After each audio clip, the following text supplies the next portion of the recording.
Starting with discussion of 2025 GS1 question paper.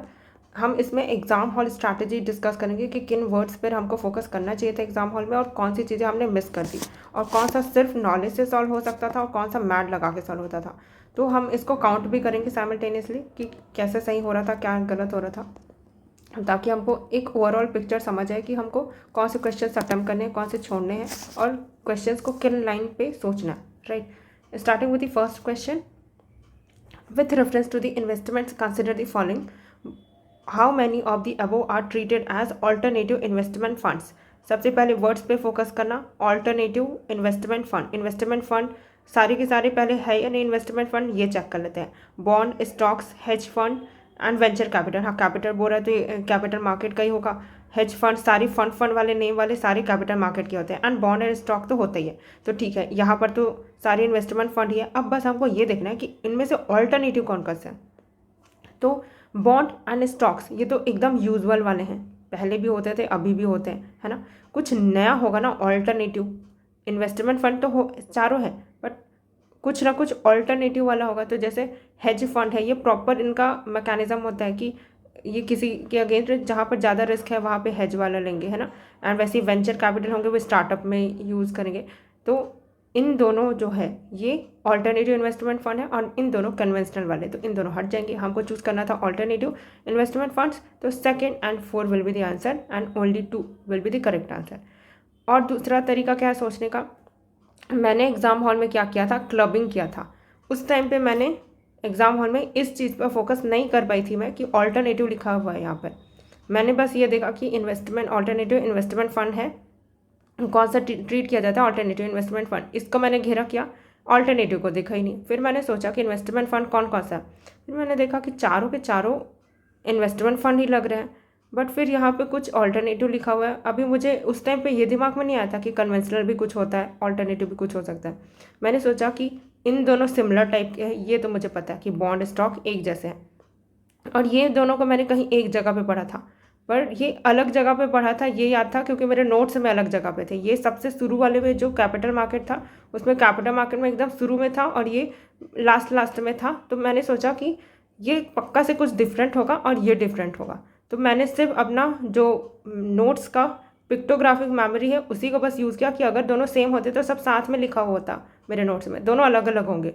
अब फिर मुझे ये सोचना ही नहीं था कि इन दोनों हैं या इन दोनों हैं, क्योंकि यहाँ पे ओनली 1, ओनली 2, ओनली 3, ओनली 4 था और वैसे भी यहाँ पर देखो 2 करेक्ट थे, तो इनमें से भी नहीं सोचना था मुझे, तो मैंने मार्क किया ओनली 2, आगे बढ़ गई मैं। Then next question. तो ऐसे भी क्लबिंग वाला मेथड भी अपनाया जा सकता है, ठीक है। अभी क्लबिंग वाला मेथड में एक जगह और दिखाऊंगी कि और अप्लाई होता था, और मैंने ये प्रीवियस ईयर क्वेश्चन में किया था कि सिमिलर टाइप की, अगर कुछ भी आइडिया नहीं चल रहा ना तो क्लब करके देख लो कौन से सिमिलर टाइप का है एंड जो ऑड वन आउट है उनको अलग कर दो।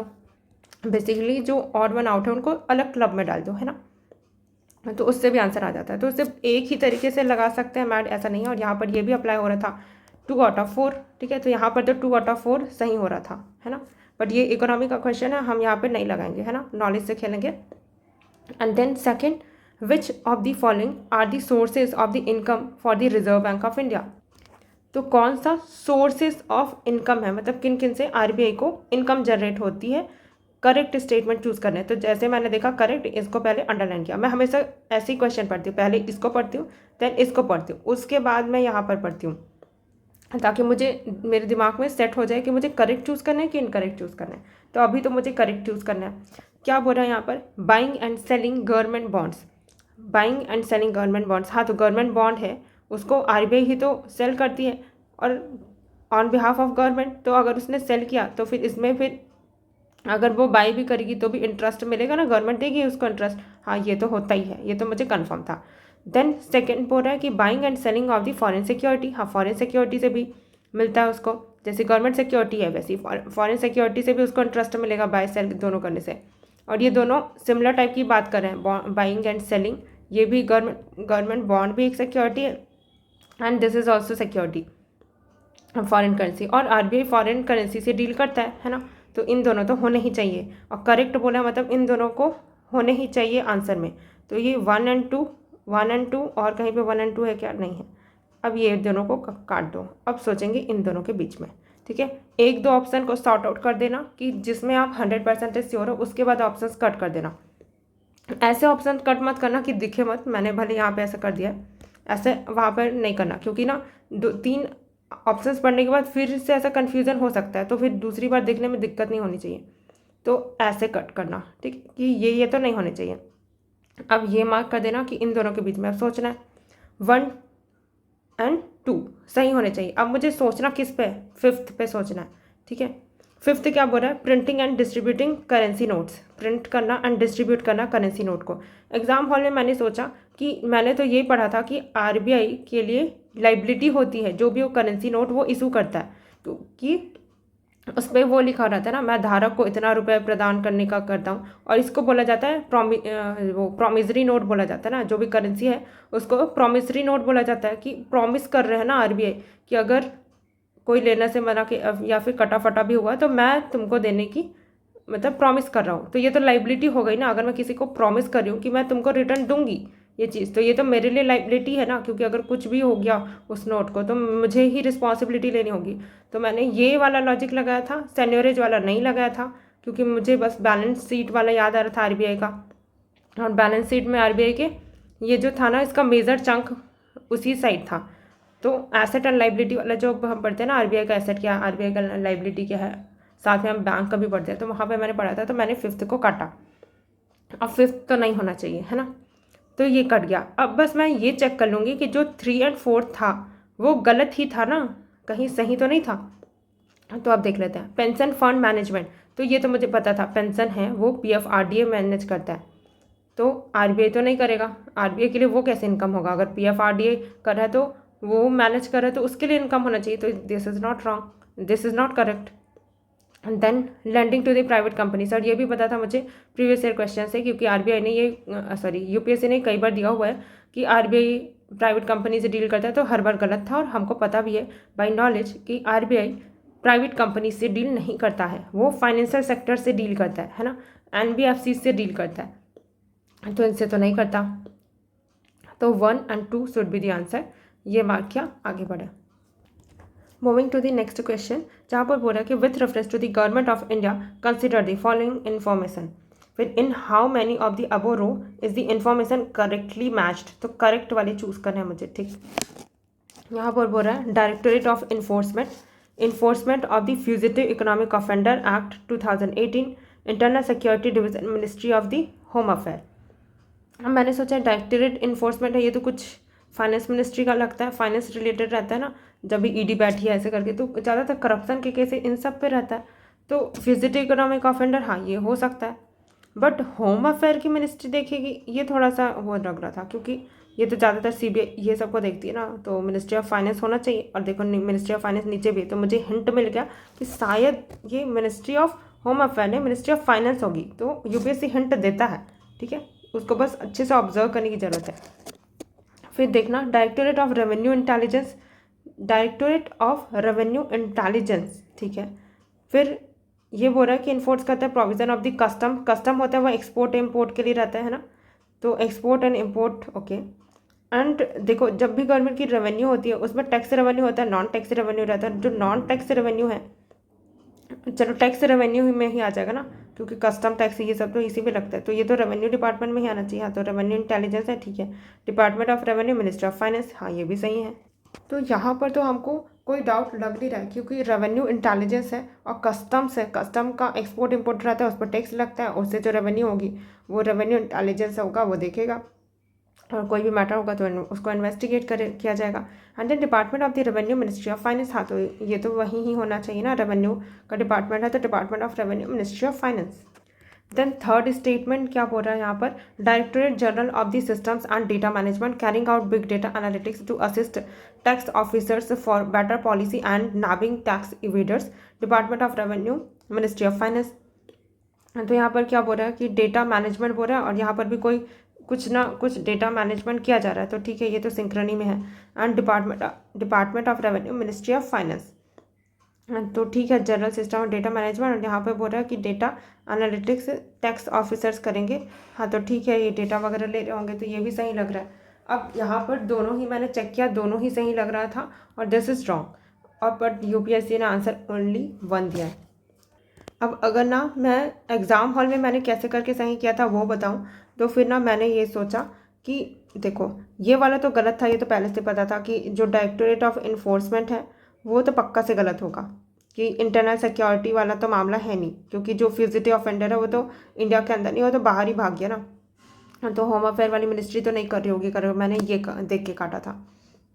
फिर इधर देखा कि मिनिस्ट्री ऑफ फाइनेंस, और मैंने हमेशा से मतलब यही वाला ट्रिक बताया था ना कि 2 स्टेटमेंट अगर सिमिलरली वाले हैं तो उनमें से कोई एक ही सही होगा सिमिलरली वाले, तो इसमें भी 2 सेम मिनिस्ट्री दी है और उसका रेवेन्यू वाला भी सेम, तो इन दोनों में से कोई एक सही होगा, और ये तो गलत था, तो मैंने इसलिए ओनली 1 मारा था। मुझे कोई आइडिया नहीं था इधर डेटा मैनेजमेंट, मुझे लग रहा था कि डेटा मैनेजमेंट में रेवेन्यू का क्या काम, यहाँ तो मैंने मॉस्पी आनी चाहिए ऐसा सोच लिया था मैंने, तो ऐसा कर दिया था, तो इधर मेरा मैथ से सही हो गया था। तो बहुत ज़्यादा ओवर थिंक ना करके भी ऐसे लॉजिक से भी वो सही हो जाता है। तो ऐसा होता है कि जब आप किसी पैटर्न को फॉलो कर रहे होते हो ना तो वो सही हो जाता है। जैसे मैंने ये वाला पैटर्न फॉलो किया कि इन दोनों में से कोई एक सही होना चाहिए, और ये वाला तो मुझे पता चल रहा था कि नॉलेज से कि तो गलत है। देन नेक्स्ट क्वेश्चन, यहाँ पर क्या बोल रहा है क्वेश्चन में कि consider the following statement which one of the following above is the correct.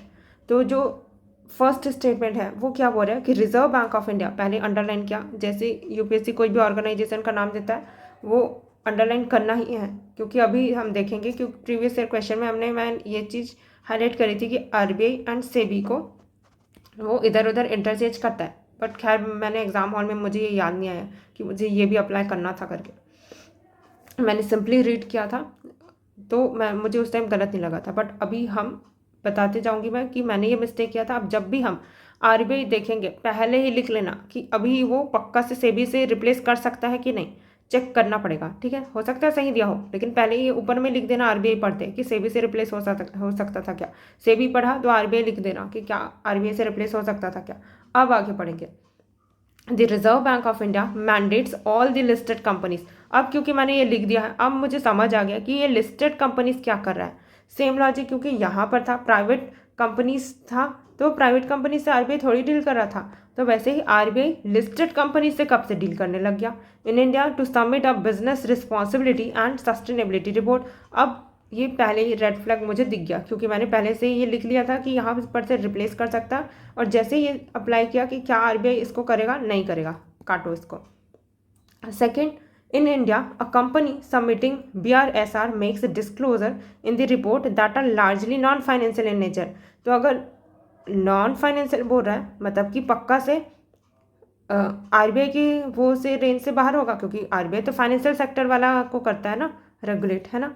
तो ये तो अब मुझे रीइंफोर्स हो गया कि हाँ यहाँ पर से तो सेबी ही था, क्योंकि यहाँ पे लार्जली नॉन फाइनेंशियल जो नेचर में कर रहा है वो सेबी ही करता होगा, है ना, क्योंकि जो फाइनेंशियल सेक्टर वाले बैंक्स रहते हैं उनको तो आरबीआई करता है। तो दिस इज़ करेक्ट। और वो ऊपर से लार्जली बस बोला, कुछ भी ऐसा पैटर्न नहीं दिख रहा मुझे जहाँ पर यूपीएससी गलत कराता है ना, तो सेकेंड इज़ करेक्ट। तो यहाँ पर सेकेंड में आके कोई ओवर थिंक नहीं करना है, क्योंकि यूपीएससी कुछ भी ऐसा वाला गलत नहीं कराता है ना, और एकदम सॉफ्टली वर्डेड है, आगे बढ़ना है, ठीक है, करेक्ट करो आगे बढ़ो। And then next, consider the following statement, in India income from the allied agricultural activities like poultry farming and wool rearing in rural areas is exempted from any tax। जैसे ही मैंने पढ़ा इसको अंडरलाइन करो, क्योंकि previous year question में ये गलत होते देखा है मैंने। अब मैं दिमाग लगाऊंगी कि क्या होता है या नहीं। इन इंडिया जो भी इनकम मिलती है अलाइड एग्रीकल्चरल एक्टिविटीज़ से, अलाइड एग्रीकल्चर एक्टिविटीज़, सिर्फ एग्रीकल्चर एक्टिविटी नहीं लिखा, अलाइड लिखा, तो मुझे समझ नहीं आया कि अलाइड क्यों लिखा, वो मैं गई हिंदी में इसके कि क्या होता है इसका मतलब। फिर देखा मैंने उत्पादन जैसे संवर्गीय कृषि कार्यकलाप से प्राप्त आय को किसी भी कर से छूट प्राप्त है। फिर मुझे ये हिंदी का ये वर्ड याद आया कि संवर्ग तो अच्छे फैमिली से बिलोंग करते हैं, इसके लिए यूज़ किया जाता है ना संवर्ग, है ना, संवर्गीय फैमिली से बिलोंग करते हैं, तो ये तो मतलब थोड़े रिच लोग हैं, है ना। तो वो और ये बोल रहा है कि अगर वो अलाइड है ना, एग्रीकल्चर एक्टिविटीज़ कर रहे हैं like poultry farming and wool rearing in the rural areas, तो रूरल एरियाज में तो रिच लोगों की फैक्ट्री होती ही है ना, बड़े बड़े लोगों की, तो उनको भी हम कोई टैक्स नहीं करेंगे, तो ये तो गलत है, क्यों नहीं करेंगे। अगर वो पुअर फार्मर ऐसे रहते, यहाँ पे रूरल पुअर लिखा रहता है उनकी एग्रीकल्चर एक्टिविटीज़, तो वो सही हो जाता। लेकिन देखो अलाइड एग्रीकल्चरल एक्टिविटीज़ लिखा है, तो और मुझे प्रीवियस ईयर क्वेश्चन से पता है कि वो एग्जाम्प्टेड फ्रॉम एनी टेक्स्ट जब भी यूज़ करता है वो कुछ ना कुछ गलत करवाते रहता है। फिर मैंने चेक किया अलाइड तो गलत, ठीक। अब गलत करते ही अपना आंसर आ गया, है ना। First wrong, first is not correct but second is correct. अब देख लेती हूँ मैं सेकेंड करेक्ट है कि नहीं। In India rural agriculture land is not considered a capital asset under the provision of the income tax act 1961। हाँ, जो रूरल एग्रीकल्चर लैंड है वो कंसिडर नहीं किया जाता कैपिटल एसेट में।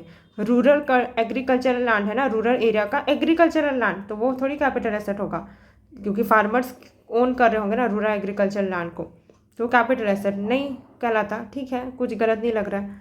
तो वैसे भी यूपीएससी कभी भी एक्ट को गलत नहीं करवाया है तो नहीं होगा गलत, है ना। तो दोनों तो वैसे भी गलत नहीं हो सकता, तो इसको सही होना ही पड़ेगा। तो अब रीइंफोर्स हो गया कि हाँ सेकंड तो सही है ही एंड फर्स्ट तो गलत है ही। अब नेक्स्ट क्वेश्चन देखते हैं। Which of the following consider the following statement, which of the statement above are correct. Again correct statement choose करना है मुझे। यहाँ पर क्या बोल रहा है, सबसे पहला India has join the mineral security partnership as a member. पता नहीं, कोई आइडिया नहीं है मेरे को, पता नहीं ज्वाइन किया नहीं किया, बट एकदम लाइटर से स्टेटमेंट है, गलत भी नहीं कर सकती मैं। Then second, India is a resource rich country in all the 30 critical minerals that has identified. एक तो ऑलरेडी एक क्रिटिकल मिनरल है और इंडिया एकदम रिसोर्स रिच हो गया पूरा 30 के 30 में। मैंने ये पढ़ा था कि जो क्रिटिकल मिनरल है इसमें चाइना डोमिनेट करता है, बट 30 के 30 में इंडिया कैसे रिच हो जाएगा, है ना। और अगर ये इतना ही क्रिटिकल है तो रिच हो गए तो दिक्कत ही क्या थी। सेकंड काटा, सेकंड तो एकदम ही श्योर थी मैं कि ये तो नहीं है, इंडिया रिसोर्स रिच नहीं है सारे 30 क्रिटिकल मिनरल्स में। बहुत सारी चीज़ें तो हम इम्पोर्ट ही करते रहते हैं, तो सेकंड तो गलत है ही। अब हमको पूछा था करेक्ट, ठीक है, तो सेकंड नहीं होना चाहिए आंसर में मेरे, है ना। तो सेकंड इज इनकरेक्ट, काटो second, this is the answer. अब बस मैं चेक कर लूँगी कि थर्ड सही था कि नहीं, है ना। और फर्स्ट में मेरे को पहले से भी डाउट नहीं था तो इस सही मान सकती हूँ मैं, मेरे को कोई डाउट नहीं है। थर्ड बोला कि parliament in 2023 has amended the MMDR act 1957 powering the. पहले तो पार्लियामेंट पढ़ा, इसको अंडरलाइन करना, ठीक है। जो भी ऑर्गेनाइजेशन पढ़ना अंडरलाइन करना, इसका मतलब ये नहीं है कि गलत है, बस हमको सोचना है कि क्या ये करता है कि नहीं करता, ठीक है, क्योंकि यूपीएससी यहीं पर ही खेलता है। तो parliament in 2023 has amended the MMDR act 1957 empowering the central government to exclusively auction mining lease and composite license for certain critical minerals। ठीक है, सेंट्रल गवर्नमेंट को पार्लियामेंट ने ज़्यादा पावर दिया, एम्पावर किया कि वो एक्सक्लूसिवली ऑक्शन कर सकती है माइनिंग लीज। हाँ, वैसे भी जो मिनरल क्रिटिकल है तो ऑब्वियस सी बात है उसका कंट्रोल पार्लियामेंट क्या करेगी, सेंट्रल गवर्नमेंट के पास ही रखेगी, स्टेट को नहीं देगी, है ना। थर्ड तो सही लग रहा है ना, और फर्स्ट तो सही है ही, क्योंकि कोई दिक्कत नहीं है इसमें, ज्वाइन ही तो किया है ना, हेड क्वार्टर ही इंडिया में बना दिया, ऐसा तो नहीं बोला। तो first and third is correct, ठीक। Then moving to the next question. यहाँ पर बोल रहा है consider the following statement, statement 1, statement 2 and statement 3। अब इनमें से पूछ रहा है कि which one of the correct in respect of the above statement, ठीक। सबसे पहले क्या बोल रहा है, as regards returns from an investment in a company generally bond holders are consider to be relatively at lower risk than the stock holder. अब मुझे ये तो पता है कि स्टेटमेंट 1, स्टेटमेंट 2, स्टेटमेंट 3 में 1 पे तो डाउट नहीं करना, बट मैं एक बार ऑप्शन चेक कर लेती हूँ कि कहीं 1 पे तो कुछ नहीं पूछा, तो ऑप्शंस इनमें जरूर एक बार नज़र घुमा लेना, ठीक है। तो यहाँ पे बोल रहा कि 2 and 3 करेक्ट है and both of them okay 1, both statement 1 and 2 are correct, okay. तो यहाँ पे स्टेटमेंट 1 को भी क्वेश्चन कर रहा है कि स्टेटमेंट 1 करेक्ट है कि नहीं। अच्छा, तो मुझे चेक करना पड़ेगा कि स्टेटमेंट 1 भी करेक्ट है कि नहीं। तो अब चेक कर लेते हैं, क्योंकि यहाँ पर स्टेटमेंट 1 के बारे में भी पूछ दिया। तो देखते हैं स्टेटमेंट 1 क्या बोल रहा है, as regards returns from an investment in a company generally bond holders are consider to be relatively, जो बॉन्ड होल्डर्स होते हैं वो कंपेरेटिवली लोअर रिस्क पे रहते हैं देन स्टॉक होल्डर। तो मैंने क्विकली एक डायग्राम ड्रॉ किया कि ये इसने बॉन्ड होल्ड किया हुआ है, बॉन्ड होल्ड किया है मतलब कि बॉन्ड इशू इसने किया होगा, और इसने बॉन्ड इशू किया तो ये क्या हो गया, डेप्टर है ना। अब इसको इसने बोला कि ये मेरा बॉन्ड ले लो, मैं तुमको 1 साल बाद 5% इंटरेस्ट के साथ रिटर्न कर दूंगा, ठीक है। और इसने फिर ले लिया और मतलब बॉन्ड को इसने होल्ड कर लिया, अब 1 साल तक का वो वेट करेगा। अब यहाँ पे बोला कि bond holder investment in a company generally bond holder are consider to be relatively at lower risk. हाँ, तो ये तो बॉन्ड होल्डर का केस हो गया। एंड स्टॉक होल्डर जहाँ पे शेयर खरीदते हैं, है ना, तो शेयर में तो आप कंपनी का ओनरशिप ही खरीद रहे हो ना, तो ओनरशिप ज़्यादा रिस्की है या फिर बॉन्ड होल्ड करना। आपने तो सिर्फ यहाँ पे क्रेडिट दिया है, तो यहाँ पर क्या बोल रहा था कि इन अ कंपनी जनरली जो बॉन्ड होल्डर रहते हैं वो रिलेटिवली लोअर रिस्क पे रहता है। तो ज़्यादा रिस्की कौन है? Stock holder. हाँ, तो दिख भी रहा है, जिसके पास ओनरशिप होगी वो ज़्यादा रिस्की होगा कंपनी के लिए। कंपनी कुछ भी अगर बहुत बुरा परफॉर्म करेगी तो क्या होगा कि जो स्टॉक होल्डर है उसको ज़्यादा नुकसान झेलना पड़ेगा। तो ये तो सही है, तो ये मैंने मारा सही। सेकंड क्या बोल रहा है? Bond holders are lenders to the company versus stock holders are its owners. Bond holders होते हैं वह लेंडर होते हैं। हाँ, तो इसने तो क्रेडिट दिया तो लोन ही दिया ना। हाँ, तो ये भी सही है। And company versus stock holders होते हैं वो ओनर्स होते हैं। स्टॉक होल्डर ओनर होते हैं। हाँ, ठीक है, शेयर होल्ड किया, ये भी सही है। ठीक है, तो फर्स्ट एंड सेकेंड तो सही है। थर्ड को देख लेती हूँ। For repayment purpose bond holders are prioritised over the stock holder by a company. तो जब भी रीपेमेंट किया जाएगा कंपनी के द्वारा तो किसको प्रायोरिटाइज किया जाएगा? स्टॉक होल्डर को बोल रहा है prioritised. Bond holders are prioritised, जो बॉन्ड होल्डर है इनको प्रायोरिटाइज किया जाएगा as compare to share holder. हाँ, ये तो ओनरशिप है ना इनके पास, तो पहले अपना कर्ज को पहले उतारोगे ना, तो कर्ज को पहले उतारेगा तो बॉन्ड होल्डर को पैसा पहले देगा, उनको प्रायोरिटाइज करेगा जब भी कंपनी लिक्विडेट होती है। तो ये तो मेरे नोट्स में ही था, तो मैंने पढ़ा था, तो सेकंड भी सही होगा। अब मुझे देखना पड़ेगा कौन कौन सा ऑप्शन हट गए। पूरा कि second third correct, both explain. अभी एक्सप्लेन वाला चेक नहीं किया मैंने, तो होल्ड पे रखती हूँ उसको। बोथ स्टेटमेंट 1 2 आर करेक्ट और एक्सप्लेन, तो इन दोनों तो अभी होल्ड पे रहेगा। यहाँ पे बोल रहा है कि only one of the statement 2 and 3 are correct. नहीं, ओनली वन नहीं, दोनों के दोनों करेक्ट हैं, तो ये तो गलत। नीदर स्टेटमेंट 2 एंड 3 करेक्ट, तो ये भी हट गया। तो अब इन दोनों के ऊपर सोचना है। अब यहाँ पर क्या बोल रहा है? Statement 2 and statement 3 are correct, 2 and 3 correct है and both of them explain. तो दोनों के दोनों एक्सप्लेन कर रहे हैं क्या? तो यहाँ पे बोला था कि स्टॉक होल्डर होता है वो कम रिस्क, स्टॉक होल्डर होता है ज़्यादा रिस्क पे रहता है। और यहाँ पे बोला था क्योंकि वो लेंडर है, बॉन्ड होल्डर लेंडर है, इसलिए क्या होंगे, जो बॉन्ड होल्डर होंगे वो कम रिस्क पे रहेंगे, और क्योंकि ये ओनरशिप होल्ड करते हैं इसलिए ज़्यादा रिस्की होगा। हाँ, तो ये तो एक्सप्लेन कर रहा है। थर्ड वाला ये बोल था कि जो रीपेमेंट पर्पस वहाँ पर क्या होता है, प्रायोरिटाइज करते हैं हम लोग बॉन्ड होल्डर को, क्योंकि अच्छा इसीलिए उनको प्रायोरिटाइज करते हैं, तो इसलिए क्या होता है, बॉन्ड होल्डर है उस पर कम रिस्क रहता है as compare to stock holder. हाँ, तो ये भी सही है। तो दोनों के दोनों एक्सप्लेन कर रहे हैं, तो both of them explains one. ठीक है, तो सही हुआ। अब आगे करते हैं। Then next question, consider the following statement which one of the above are correct. इनमें से करेक्ट कौन से हैं ये चूज करना है। पहले बोल रहा है कि India accounts for a very large portion of all equity options contracts traded globally दस एग्जिबिटिंग अ ग्रेट बूम। ठीक है, अभी नहीं पता, कोई आइडिया नहीं है मुझे कि इक्विटी में बहुत अच्छा कर रहा है कि नहीं। इसका मतलब क्या है कि यहाँ पर ये बोल रहा है कि इंडिया अकाउंट करता है बहुत large portion all equity option का, मतलब शेयर ऑप्शन कॉन्ट्रैक्ट का बहुत लार्ज पोर्सन है इंडिया के पास, ग्लोबली ट्रेड होता है और इसलिए ग्रेट बूम हो रहा है। देन सेकेंड बोल रहा है कि इंडिया का जो स्टॉक मार्केट है हैज़ ग्रॉन रैपिडली। जो स्टॉक मार्केट है, तो ये भी स्टॉक मार्केट की बात करें, स्टॉक में तो वैसे भी शेयर ही बिकता है ना, तो has grown rapidly in the recent past even overtaking Hong Kong at some point of time. तो ओवरटेक भी कर दिया हांगकॉन्ग को। पहले मैं डाउट करी थी कि हांगकॉन्ग को ओवरटेक कर लिया, फिर बोला at some point of time. हाँ, तो कभी ना कभी तो कर ही सकता है ना, एक सेकंड के लिए भी ओवरटेक किया होगा तो ये तो सही हो जाएगा फिर। तो ये भी लाइटर स्टेटमेंट है, इसको भी नहीं काट सकते अभी तो। फिर there is no regulatory body इधर टू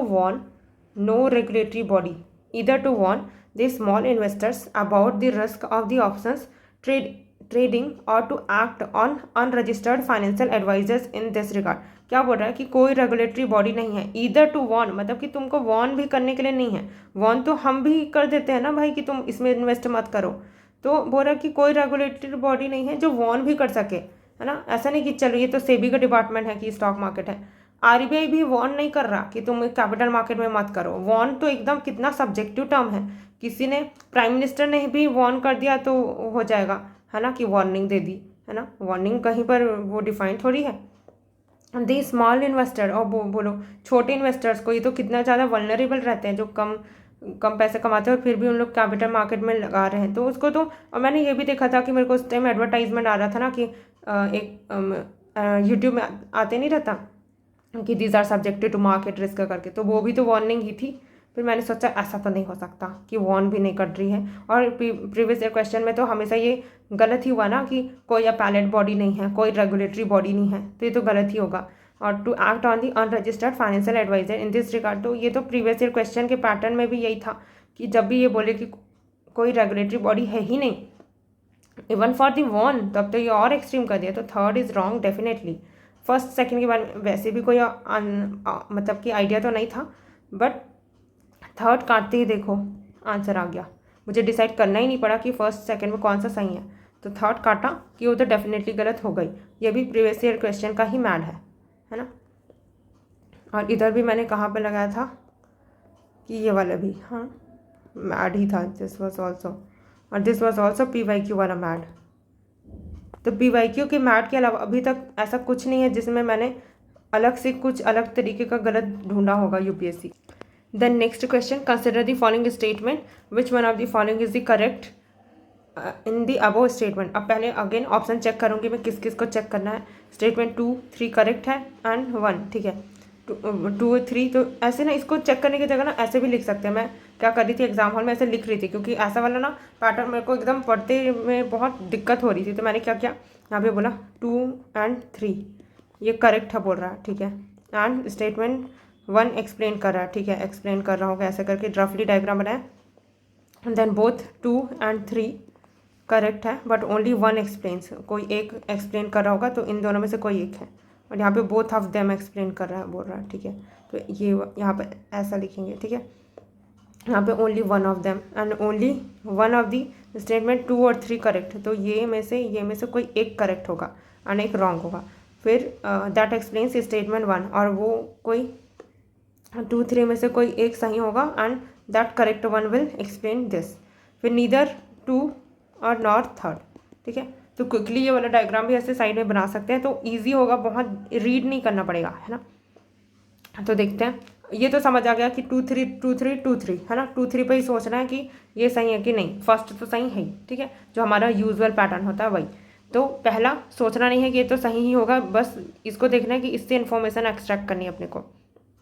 बोल रहा है कि circular economy reduces the emission of the green house gases.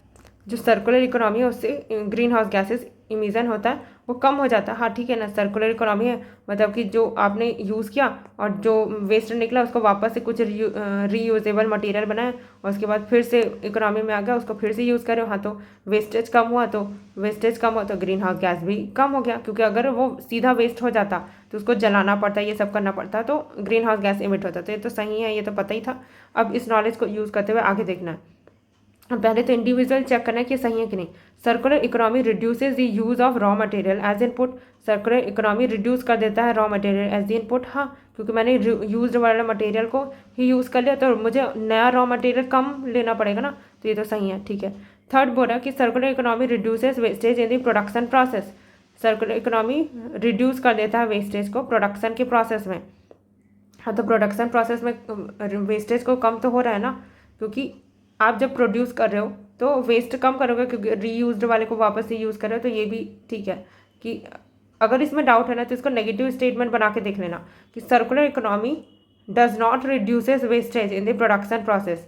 तो सर्कुलर इकोनॉमी क्या वेस्टेज को रिड्यूस नहीं कर रहा है प्रोडक्शन प्रोसेस में, ये तो ज़्यादा गलत है, क्योंकि वो तो रिड्यूस कर रहा है ना, तो दिस इज़ करेक्ट। देन अब क्या दोनों एक्सप्लेन कर रहे हैं या नहीं ये देखना है। तो ये भी बता रहा है कि ग्रीन हाउस गैसेस है वो कम हो रहा है। तो हाँ, अगर वेस्टेज कम करोगे, यहाँ पे वेस्टेज कम हुआ ना, रॉ मटेरियल आप कम यूज़ करोगे, वेस्टेज कम होगा, तो ठीक है, वेस्टेज कम हुआ तो ग्रीन हाउस गैस कम इमिट होगा, दिस इज़ करेक्ट। और ये भी उसी की बात कर रहे हैं कि वेस्टेज कम हुआ तो फिर क्या हो गया, अगर वेस्टेज कम हुआ तो ग्रीन हाउस गैस इमिशन है वो कम हो जाएगा, तो ये भी सही है ना। तो सब के सब सही हो जाएंगे और करेक्टली एक्सप्लेन भी कर रहे हैं, तो ये हमारा आगे बढ़े। Then next, which one of the following correct है, ओके। फिर क्या बोल रहा है, capital receipts create a liability और cause a reduction in the asset of the government. तो इसमें पहले मैंने देख लिया कैपिटल रिसिप्ट वगैरह है, तो कैपिटल मार्केट ड्रॉ किया, इधर आएगा रिसिप्ट और इधर एक्सपेंडिचर। एक्सपेंडिचर में क्या होता है, एसेट होता है वो इंक्रीज होता है ना, और लाइबिलिटी होती है वो डिक्रीज होती है। और यहाँ पे रिसिप्ट वाले केस में क्या होता है, एसेट होगा वो डिक्रीज होगा एंड लाइबिलिटी होगी वो इंक्रीज होती है। बस इतना लिख लिया, अब पढ़ते जाऊंगी और बस इधर फिट करते जाऊंगी। कैपिटल रिसिप्ट है, capital receipt create a liability और cause a reduction in the assets of the government. तो लाइबिलिटी क्रिएट करती है, लाइबिलिटी, हाँ लाइबिलिटी बढ़ रही है, और कॉज करती है reduction in the asset of the government, reduction हो रहा है, हाँ ये तो सही है। अब second, borrowing and this investments are capital receipt. अगर आप बोरो कर रहे हो, हाँ बोरो कर रहे हो मतलब पैसा आ रहा है, इनकमिंग वाला तो रिसिप्ट में आता है, तो बोरोइंग, ठीक है, बोरिंग हो गया तो क्या हो गया, लाइबिलिटी बढ़ गई, ठीक है, तो इसमें फिट हो गया। डिसइन्वेस्टमेंट, जब आप कंपनी का मतलब पीएसयू वगैरह उसका डिसइन्वेस्टमेंट कर दिया मतलब कि एसेट डिक्रीज हो गई ना, हाँ तो इधर ही आ गया, तो ये दोनों कैपिटल रिसिप्ट है, हाँ है। फिर थर्ड पढ़ते हैं, interest received on the loan, जो भी इंटरेस्ट मिला, बट इंटरेस्ट तो इधर काउंट ही नहीं होता, वो तो रेवेन्यू अकाउंट में काउंट होता है, तो मैंने सोचा इधर कैसे दे दिया। अब आगे पढ़ लेती हूँ। Interest received on the loans creates a liability on the government. ये कैसे लाइबिलिटी क्रिएट कर दिया भाई, अगर आपको कोई, आपने लोन दिया, आपको इंटरेस्ट मिल रहा है उसका, तो ये लाइबिलिटी थोड़ी हुई, ये तो फ़ायदा हो गया ना, तो ये तो रिसिप्ट होना चाहिए, और वो भी रेवेन्यू रिसिप्ट में होना चाहिए, कैपिटल में नहीं, तो ये तो कैपिटल मार्केट का ही नहीं है। अब जैसे मैंने ये काटा, देखो करेक्ट पूछा था, 1 and 2 करेक्ट। अब आगे क्वेश्चन पे जाते हैं। Next question, consider the following statement about Raja Ram Mohan Roy, ठीक है, तो राजा राम मोहन रॉय के बारे में करेक्ट स्टेटमेंट चूज़ करना है, ठीक है, करेक्ट वाले चूज़ करने हैं। First, he possessed great love and respect for the traditional philosophical system of the east. तो राजा राम मोहन रॉय थे, वो क्या करते थे, ग्रेट लव ये पॉजेस करते थे, ठीक है। अब मुझे ना थोड़ा डाउट हुआ कि राजा राम मोहन रॉय तो सती के बारे में अगेंस्ट थे, तो फिर मैंने सोचा कि क्या ये सही है कि नहीं, तो मैंने इसका पहले नेगेटिव स्टेटमेंट बनाया। He does not possessed great love and respect for the traditional philosophical system of the east. नहीं, ऐसा तो नहीं था कि बिल्कुल भी कोई लव वगैरह नहीं था, और ये तो कितना सब्जेक्टिव चीज़ है ना कि आप किसी दूसरे पर्सन को कैसे बोल सकते हो कि उसके पास कोई लव नहीं था इंडिया के जो ट्रेडिशनल फिलोसॉफिकल सिस्टम, ऐसे आप किसी भी फ्रीडम फाइटर के बारे में नहीं बोल सकते। ऊपर से राजा राम मोहन रॉय है तो इसके बारे में तो बिल्कुल भी नहीं होगा। मैंने जैसे ही सोचा मैंने बोला सही है भाई, गलत वलत नहीं है, सही है, क्योंकि सर ने बोला था मैड में कि इंडियन फ्रीडम फाइटर के बारे में कभी भी यूपीएससी नेगेटिव लाइट में उनको नहीं दिखाएगा। तो ऐसा तो नहीं होगा कि वो लव पॉजेज ही नहीं करते थे, वो बस रिफॉर्म करने की बात करते थे, तो ये रिफॉर्मिस्ट थे, ऐसा नहीं कि ओवर थ्रो कर देंगे हम तो कुछ अलग ही कर देंगे, नहीं, तो this is correct. Second, he desired his countrymen to accept the rational and scientific approach and the principle of the human dignity and the social equality for all men and women। हाँ, अब इसको पढ़ते मुझे वापस से समझ आ गया, हाँ, कि वो सती प्रथा के लिए बाकी लोगों को इंस्पायर कर रहे थे कि साइंटिफिक अप्रोच अपनाओ और मतलब डिग्निटी हो जहाँ मैन एंड वुमेन की, तो ये तो सही है ही, है ना। तो वो बस यही चाह रहे थे कि फिलोसॉफिकल एंड ट्रेडिशनल बस राशनल होते हुए अपना रिलीजन को फॉलो करते हो। दोनों के दोनों सही हैं, कोई डाउट नहीं है। कभी भी प्रीवियस ईयर क्वेश्चन में भी ऐसा कोई पैटर्न नहीं देखने को मिला जहाँ ऐसे सिंपल स्टेटमेंट गलत किया होगा, है ना। यहाँ पे मैंने ईस्ट को भी पहले अंडरलाइन किया था कि ईस्ट नहीं वेस्ट तो नहीं कर दिया, तो फिर मैंने देखा ईस्ट में तो कौन आता है, ओरिएंटल की बात कर रहा होगा, मतलब इंडिया, हाँ तो इंडिया के बारे में बोल रहा तो सही, अगर यहीं पे वेस्ट बोल देता तो गलत हो जाता, इसलिए थोड़ा सा सोचना पड़ेगा, और इसलिए ईस्ट था तो कोई डाउट ही नहीं है। Then next question, consider the following subjects with regard to non cooperation programme. Non cooperation programme मतलब ये 1920 की बात चल रही है, तो मैंने पहले ही टाइमलाइन लिख दिया कि इस टाइम पे कुछ कुछ हुआ तो नहीं था करके। How many of the above were parts of the non cooperation programme, कौन कौन सा ये पार्ट था नॉन कोऑपरेशन प्रोग्राम का। पहला बोल रहा है boycott of the law codes and foreign cloth, ठीक है, ये कोऑपरेट नहीं कर रहे हैं, मतलब कि कुछ ना कुछ तो करेंगे ना, तो बॉयकॉट कर रहे थे law code and foreign cloth का, हाँ तो ये तो हम लोग कर ही रहे थे, है ना। फिर second, observance of the strict non violence. अब मैंने सोचा कि क्या स्ट्रिक्ट नॉन वायलेंस हुआ था कि नहीं हुआ था, इसको होल्ड पे रखा, आगे देखते हैं। Retention of the titles and honours without using them in public, retain कर रहे थे, बल्कि इधर तो कहीं ना कहीं तो टाइटल तो छोड़े थे, ये पढ़ा था मैंने पूरे स्पेक्ट्रम में, इसको देखा और काटा। फिर ऑप्शन देखा बट इधर से कुछ आने वाला है नहीं। फिर देखा next, establishment of the panchayat for the settling dispute, panchayat को इस्टेब्लिश करना ताकि डिस्प्यूट को सेटल कर सके, हाँ तो इधर भी नॉन कोऑपरेशन ही लग रहा है कि आप ब्रिटिशर्स के साथ कोऑपरेट नहीं कर रहे हो तो अपने डिस्प्यूट को सुलझाने के लिए कुछ तो करोगे ना, तो पंचायत बनाओगे और क्या। तो इन दोनों तो सही है। अब वापस से मुझे इस पर सोचना था कि observance of strict non violence होगा कि नहीं होगा। तो क्योंकि गांधी जी लीड कर रहे थे, तो गांधी जी तो हमेशा नॉन वायलेंट के लिए ही थे, और चौरी चौरा जब 1922 में होगा भी तो नॉन कोऑपरेशन मूवमेंट को ही बंद कर देंगे। तो पक्का से नॉन मतलब कि observance of strict non violence ही हुआ होगा। ये तो ऑब्जेक्टिव की पूछ रहा है ना, ऐसा थोड़ी बोल रहा है कि अगर ये बोलता कि नॉन वायलेंस तो बिल्कुल भी ऑब्जर्व नहीं किया गया तब गलत हो जाता है ना। तो ये जानबूझ के थोड़ा स्ट्रिक्ट वगैरह दिया है, लेकिन इधर एक एक वर्ड पे डाउट नहीं करना है, मैं वही बता रही हूँ। ऐसे वर्ड्स पे हमको सर्कल करने हैं जहाँ पर एक्सट्रीम वर्ड्स हो, बहुत ही ज़्यादा वो बता रहा होगा। अब ऐसे माइल्ड थोड़ा बहुत वायलेंस करेंगे ऐसा तो थोड़ी लिखेगा, तो स्ट्रिक्ट नॉन वायलेंस ही होगा ना। तो फर्स्ट, सेकेंड एंड फोर्थ 3 सही होना चाहिए, तो ओनली 3 इज द करेक्ट। तो ऐसे अगर नॉलेज डायरेक्टली हेल्प नहीं करता तो इनडायरेक्टली हेल्प करता है। अब देन नेक्स्ट क्वेश्चन, दी इरिगेशन डिवाइस कॉल्ड अरा घट्टा वॉज, तो अरा घट्टा। फिर मुझे ये पढ़ते ही समझ आ गया था कि कहीं तो मैंने पढ़ा था, ये याद नहीं था कि प्रीवियस ईयर क्वेश्चन था, बट मुझे अरा घट्टा पढ़ते ही ये समझ आ गया था कि पहले से कुछ पढ़ा हुआ लग रहा है। इरिगेशन डिवाइस बोल रहा है, ओके ऑप्शंस पढ़ते हैं याद आ जाएगा शायद, ऐसा सोचा मैंने। एंड आगे पढ़ते हैं, अ water bag made of the leather pulled over a pulley, leather का वाटर बैग और पुली से खींच रहे, ये तो पढ़ते हुए नहीं लग रहा था, ये सही नहीं लग रहा। A large wheel with the earthen pot है tied to the outer ends of its spokes, ठीक। A larger earthen pot driven by the bullock, okay. A large water bucket pulled by the rope directly by the hand, इधर बोला water bucket, इधर बोला water bag, इधर बोला earthen pot, इधर बोला earthen pot, मैंने काटा इन दोनों को। अब डिसाइड करेंगे इधर, क्योंकि प्रीवियस ईयर क्वेश्चन से मैंने ये बताया हुआ था ये पैटर्न कि जब सिंगल वर्ड वाला आए वो हमेशा 2 ऑप्शंस में एक वर्ड रिपीट करेगा ही करेगा। तो एकदम कॉन्फिडेंटली मैंने इन दोनों को हटाया। अब इन दोनों पे सोचना है मेरे को। अब फिर यहाँ पे बोल रहा है कि अ लार्ज व्हील, ठीक है, लार्ज व्हील जहाँ पे अर्दन पॉट होंगे, tight on the outer ends of the spoke. अब मुझे ये करते ही याद आ गया कि ऐसा कुछ पढ़ा था मैंने, इसका इमेज भी ड्रॉ किया था मैंने, या ऐसा कुछ था, और इससे ऐसे ना पानी ज़्यादा था करके ये देखा हुआ था मैंने प्रीवियस ईयर क्वेश्चन में जब पढ़ा था ना। तो अरा घट्टा ऐसा कैसा दिखता है ऐसा देख लिया था, तो ये पढ़ते ही मुझे याद आ गया कि अच्छा ये था करके। फिर एक बार चेक कर लिया कि यहाँ पे क्या लिखा हुआ है, earthen pot driven by the bullock, नहीं बुलक क्या अर्दन पॉट को कहाँ खींच रहे थे, नहीं।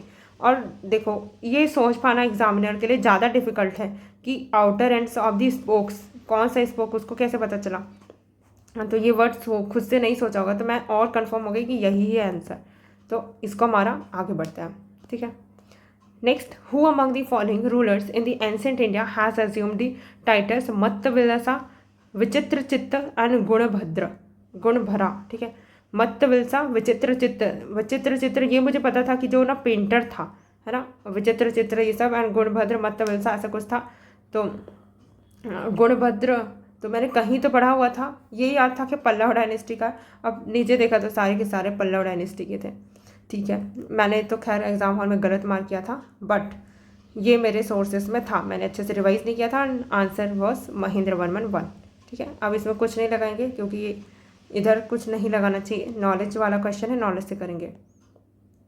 Then next, Fa Hien the Chinese pilgrim travel to India during the reign of, किसके रेन में आए थे, फाहियान। तो मैंने तो पहले से ही याद करवाया था, फादर पहले आए, देन उसका बच्चा आया करके ह्वानसांग, एंड उसके बाद इत्सिंग, ठीक है। तो फादर तो FA से 2 याद रखा था मैंने, 2 से चंद्रगुप्त 2 ही है जिसको C2 लिखते हैं, C2 ढूंढा मैंने, हाँ है, बस। बाकी ऑप्शन मैंने एक बार बस देख लिया कि समुद्रगुप्त थे क्या, नहीं ये तो नहीं थे, इसके टाइम पे नहीं आया था। कुमारगुप्त भी नहीं, स्कंदगुप्त भी नहीं, तो चंद्रगुप्त 2। ह्वानसांग तो पता था H से H, तो हर्षवर्धन, इधर तो हर्षवर्धन को भी नहीं दिया था कन्फ्यूज करने के लिए, तो पता था। फिर मारा 20 सेकेंड में, आगे बढ़ो। Who among the following led the successful military campaign against the kingdom of the Srivijay, the powerful maritime state which ruled the Malay Peninsula? तो पहले मैप ड्रॉ किया मैंने, मलय पेनिनसुला किधर, इधर साउथ ईस्ट एशिया, ठीक है। Malay peninsula, Sumatra, Java and neighbouring islands, ठीक है, इसके आसपास के आइलैंड। तो किसने लीड किया था successful military campaign, okay, kingdom of Srivijaya, ठीक। अमोघ वर्षा, प्रताप रुद्र, राजेंद्र वन, विष्णुवर्धन, ओके। अब यहाँ पे साइड में यूपीएससी ने हिंट भी दिया है, राष्ट्रकूट के है, काकतीय है, चोला है एंड होयसाला। अब मुझे भाई नॉलेज ही पता था कि ये तो राजेंद्र वन ही है। अब मैं बताती हूँ कि क्यों मेरे को पता था। क्योंकि मेरे स्कूल में एक फ्रेंड था राजेंद्र, तो मैंने उसके नाम से ही याद रख लिया था कि राजेंद्र था, वो साउथ ईस्ट में गया था और पूरे को कॉन्कर कर लिया था, तो चोला एम्पायर तो पूरे इधर तक का था करके मैं ये सोच रही थी कि ये इतना दूर चले कैसे गया। और ये स्कूल में ही तो मतलब कि इतना होशियार तो नहीं था, ऐसे सोच लिया था मैंने, तो वैसे ही याद हो गया था मेरे को। मैं जानबूझ के सोची थी ऐसा, ताकि मेरे को एग्जाम में कुछ ना कुछ ऐसे, सिर्फ इसके लिए नहीं सोचा था। ऐसे बहुत सारी चीज़ें जो मुझे याद नहीं रहती और किसी ना किसी के नाम से बैठी रहती है, तो मैं उसको इमेजिन करके याद कर लेती हूँ कि ऐसे ही था। और ये भी पता था मुझे कि प्रीवियस ईयर क्वेश्चन से कि चोला इज द थीम, तो चोला वाला आंसर होना ही चाहिए। तो इन दो दो तीन तीन लॉजिक से चोला ही आ रहा था, और दूसरा कोई चोला रूलर दिया भी नहीं था, तो यही होना चाहिए। कंफ्यूज करने के लिए वो राजेंद्र के साथ साथ राजराज चोल दे सकता था, लेकिन वो अगर देता तो थोड़ा सा कन्फ्यूज़न हो सकता था। लेकिन राजराज के नाम से मेरे कोई फ्रेंड नहीं थे, तो मुझे एकदम डिस्टिंक्टिवली याद था कि राजेंद्र वन ही है ये तो, है ना। और जो भी राजराज ने किया था ना, उससे उसको एडवांस लेवल पे लेके गए थे राजेंद्र वन। तो अगर चोला रूलर में भी जो सबसे फेमस थे ना, that was the Rajendra one. तो अगर ये भी आ जाता ऑप्शन में तो मैं सबसे फेमस को चूज़ करती, दैट वाज राजेंद्र वन। तो ये भी करते हैं, ठीक है। तो दिस वॉज करेक्ट, है ना।